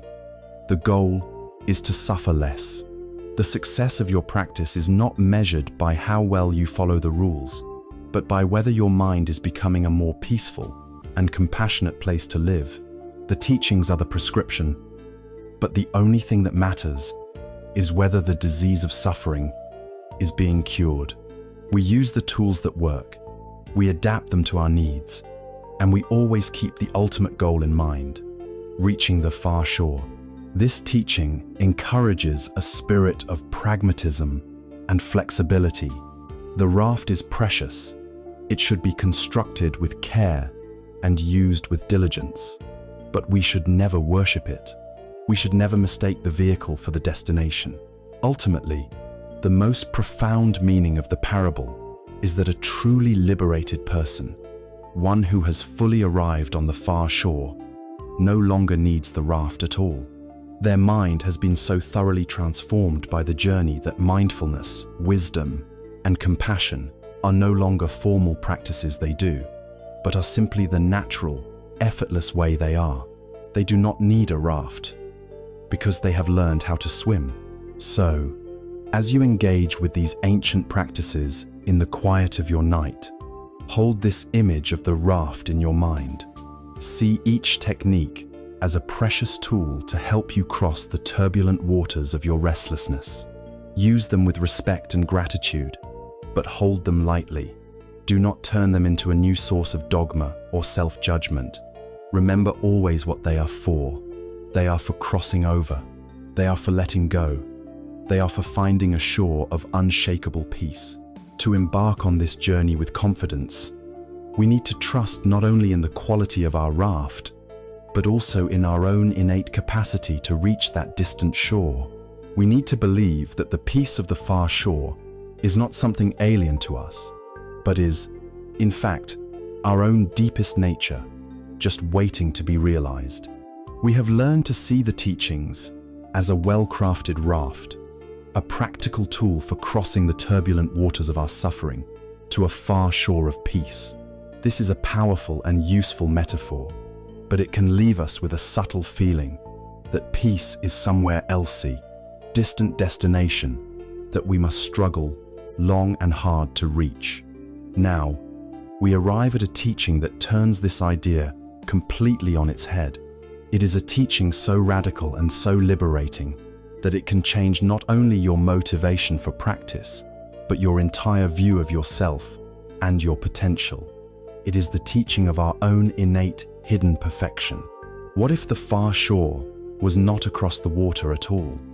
What if we have been standing on it all along, but have simply failed to recognize the ground beneath our own feet? Our usual approach to self-improvement, whether spiritual or otherwise, is based on a model of deficiency. We feel that we are somehow broken, incomplete, or lacking. We believe that peace, happiness, and wisdom are qualities that exist outside of ourselves, and that we must work hard to acquire them, to add them to our deficient nature. We are trying to fix a machine we believe is faulty. The deepest wisdom of the Buddhist path, however, suggests the opposite. The path is not one of addition, but of subtraction. It is not about becoming something we are not. It is about removing the layers of dust and grime that obscure the brilliant perfection that is already present at the very core of our being. There is a beautiful story that illustrates this. Imagine a house, old and dilapidated, inhabited by a very poor person. Every day is a struggle for survival. They worry constantly about finding enough food, about staying warm, about their own precarious existence. They believe themselves to be destitute, and their life is a reflection of this belief. What this poor person does not know is that buried just a few feet beneath the dirt floor of their own humble home lies an immense treasure chest filled with gold, diamonds, and priceless jewels. The wealth that could solve all their problems and bring them ease and security is already theirs. It is right there, closer to them than anything else in the world, yet they are completely unaware of it. And so, they continue to live a life of poverty, searching for scraps outside, while sitting on a throne of unimaginable riches. We are that poor person. Our ordinary mind, caught in the daily struggle with anxiety, restlessness, and discontent, believes itself to be impoverished. The treasure buried beneath the floor is our own true nature, often called our Buddha nature. It is the innate, inherent potential for boundless peace, unwavering wisdom, and limitless compassion that exists within every single living being. It is not something we need to create or acquire or import from somewhere else. It is our birthright. It is the very ground of our being. The dirt and rock that cover this treasure are the 5 hindrances, the conditioned habits of greed, ill will, restlessness, dullness, and doubt. The spiritual practice, then, is not the act of creating a treasure. It is simply the act of digging. The teachings are the map that shows us where the treasure is buried, and the practices mindfulness, loving kindness, acceptance are the shovels and pickaxes we use to clear away the debris. Another classic metaphor is that of gold within ore. When we look at our minds in their ordinary, uncultivated state, they can seem like a worthless lump of rock. We see the dullness, the anger, the fear, and we think, this is all I am. But a master goldsmith can look at that same lump of rock and see the veins of pure, brilliant gold running through it. The practice of meditation is like the smelting process. We apply the steady heat of our focused, patient attention. In this heat, the worthless rock of our conditioned habits, the hindrances begins to melt and fall away. The impurities are burned off, and what is left behind? The pure, radiant, and indestructible gold of our true nature, which was there all along. Seeing ourselves in this light changes everything. We are no longer broken patients trying to heal a disease. We are treasure hunters on the most exciting adventure imaginable. Digging for a treasure we are guaranteed to find. We are not struggling to become Buddhas.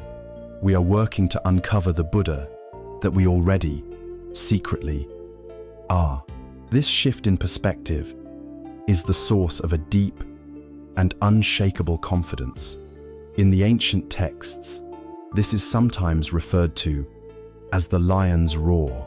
A lion, the king of the jungle, does not roar with a timid or questioning voice. It roars with absolute, fearless confidence in its own nature. When we begin to glimpse the truth of our own innate goodness and potential, we can begin to cultivate this same kind of inner confidence. It is a quiet, inner roar that says, "I am not fundamentally flawed. Peace is not alien to me. It is my deepest nature.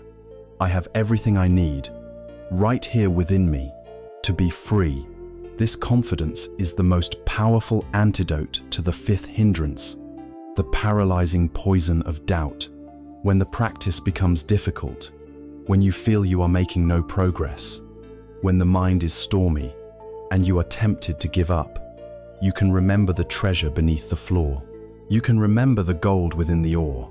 This memory, this faith in your own potential, gives you the strength to pick up your shovel and keep digging, even when the ground is hard. It provides the inspiration to stay with the practice, with a joyful and courageous heart. The goal of this entire path, then, is not to worship the historical figure of the Buddha. The goal is to awaken the Buddha, the awakened one, that lies dormant within you. The word Buddha simply means one who is awake. We are all asleep, dreaming a long and often nightmarish dream of our own inadequacy. The practice is the process of gently waking ourselves up from this dream. When you see a difficult thought, a wave of anxiety, you no longer have to see it as proof of your own brokenness. You can see it for what it is, just a layer of dirt covering the gold. Your job is not to despair at the presence of the dirt, but to simply, gently, brush it away, knowing that the pure, unstained gold of your awareness remains untouched beneath. The peace you are searching for is not in some distant future after you have perfected your practice. It is not on a faraway shore across a great ocean. It is right here, right now. It is the very silence that exists beneath the noise of your thoughts. It is the stillness that exists beneath the restlessness of your body. It is the vast, open, sky-like awareness that is witnessing your entire experience in this very moment. You do not need to create it. You only need to uncover it. You only need to come home to it, armed with this profound and empowering confidence, with this lion's roar of faith in our own innate goodness, and with the practical toolkit of teachings we have assembled. We are now ready for the final step. How do we weave all of this wisdom into the fabric of our lives? How do we turn these concepts into a simple, concrete, and healing routine that can transform the difficult hours before sleep into a sacred time of homecoming? We have come to see that the peace we seek is not a distant prize to be won, but a hidden treasure already buried within the soil of our own being. This confidence in our own innate goodness, this inner lion's roar, gives us the courage and inspiration to continue our practice. But a treasure hunter needs more than just the knowledge that a treasure exists. They need a practical plan for digging, a consistent and skillful method.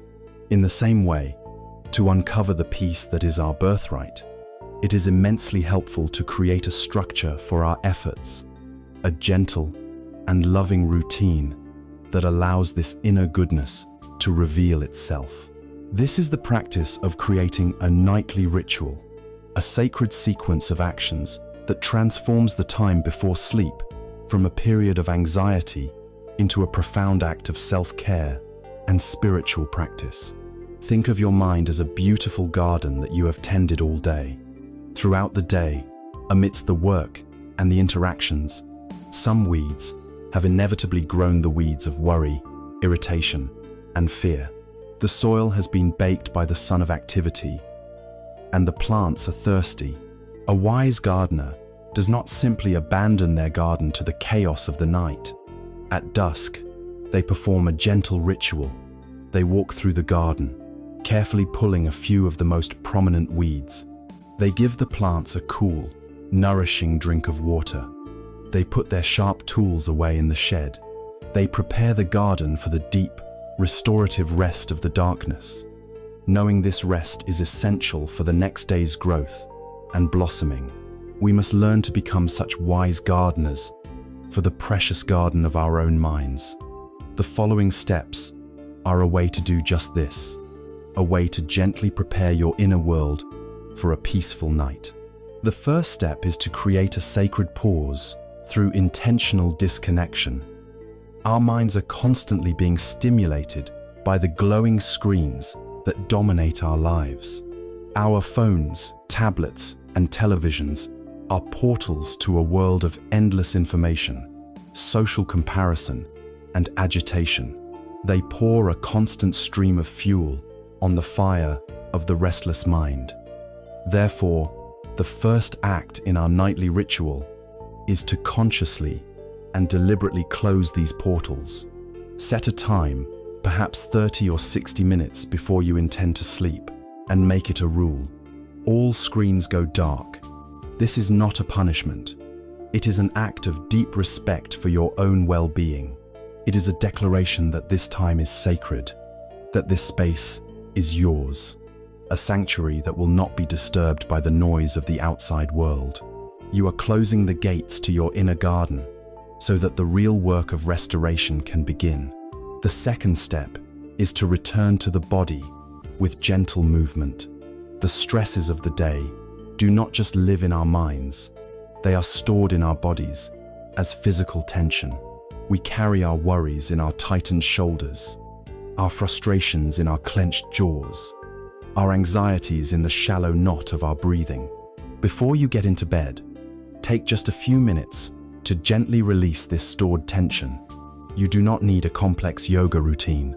Simply stand and slowly, mindfully, roll your neck from side to side. Shrug your shoulders up to your ears. Hold for a moment, and then release them with a sigh. Gently twist your torso, perhaps hang forward in a simple bend, letting the weight of your head release the tension in your spine. As you move, feel the sensations of stretching and release. This is an act of re-inhabiting your body, of bridging the gap between mind and body that the day's activities have created. You are wringing out the day's stress from the sponge of your muscles, preparing your physical self for rest. The third step, once you are comfortably settled in bed, is to acknowledge the good through the practice of gratitude. As we have learned, the mind has a natural bias towards finding problems. This practice consciously rebalances the scales. Let your mind drift back over the day and find 3 specific, concrete things for which you feel genuinely grateful. Perhaps it was the comfort of a warm shower. Perhaps it was a kind word from a colleague. Perhaps it was the simple, beautiful fact of a nourishing meal. Linger on each one. Re-experience the feeling of that moment. Let the warmth of appreciation fill your heart. This practice shifts the entire emotional tone of your mind away from what is lacking sleep and towards the abundance of what is already present and good in your life. It is like giving the thirstiest plants in your garden a deep, nourishing drink.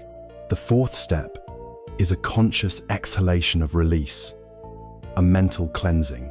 The day leaves behind a residue of unfinished conversations, lingering regrets, and worries about tomorrow. We can use the breath to gently cleanse the mind of this residue. For a few moments, bring a special quality of attention to your out-breath. With each breath you take in, you can acknowledge whatever tensions remain. And with each long, slow exhalation, you can imagine that you are breathing them out. Let the out-breath be a sigh of release. Imagine the worries dissolving into the air of the room. With each exhalation, you are signaling to your body and mind, the day is done, the work is over, it is time to let go.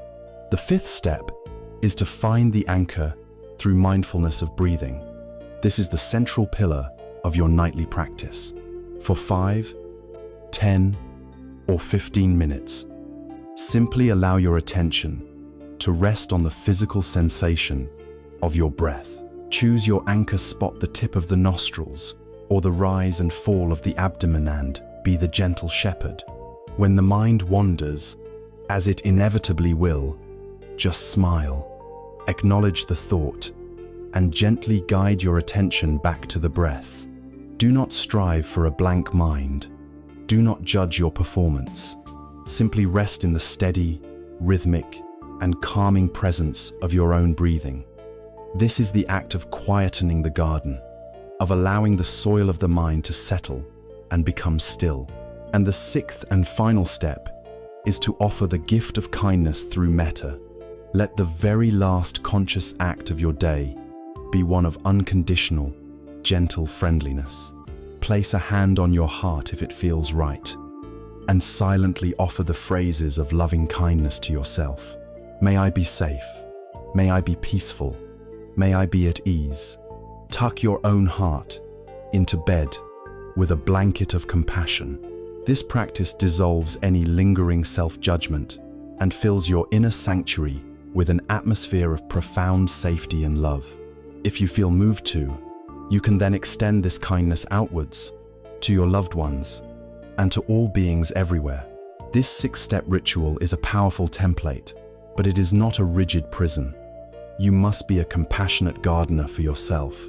Some nights, you may have the energy for all 6 steps.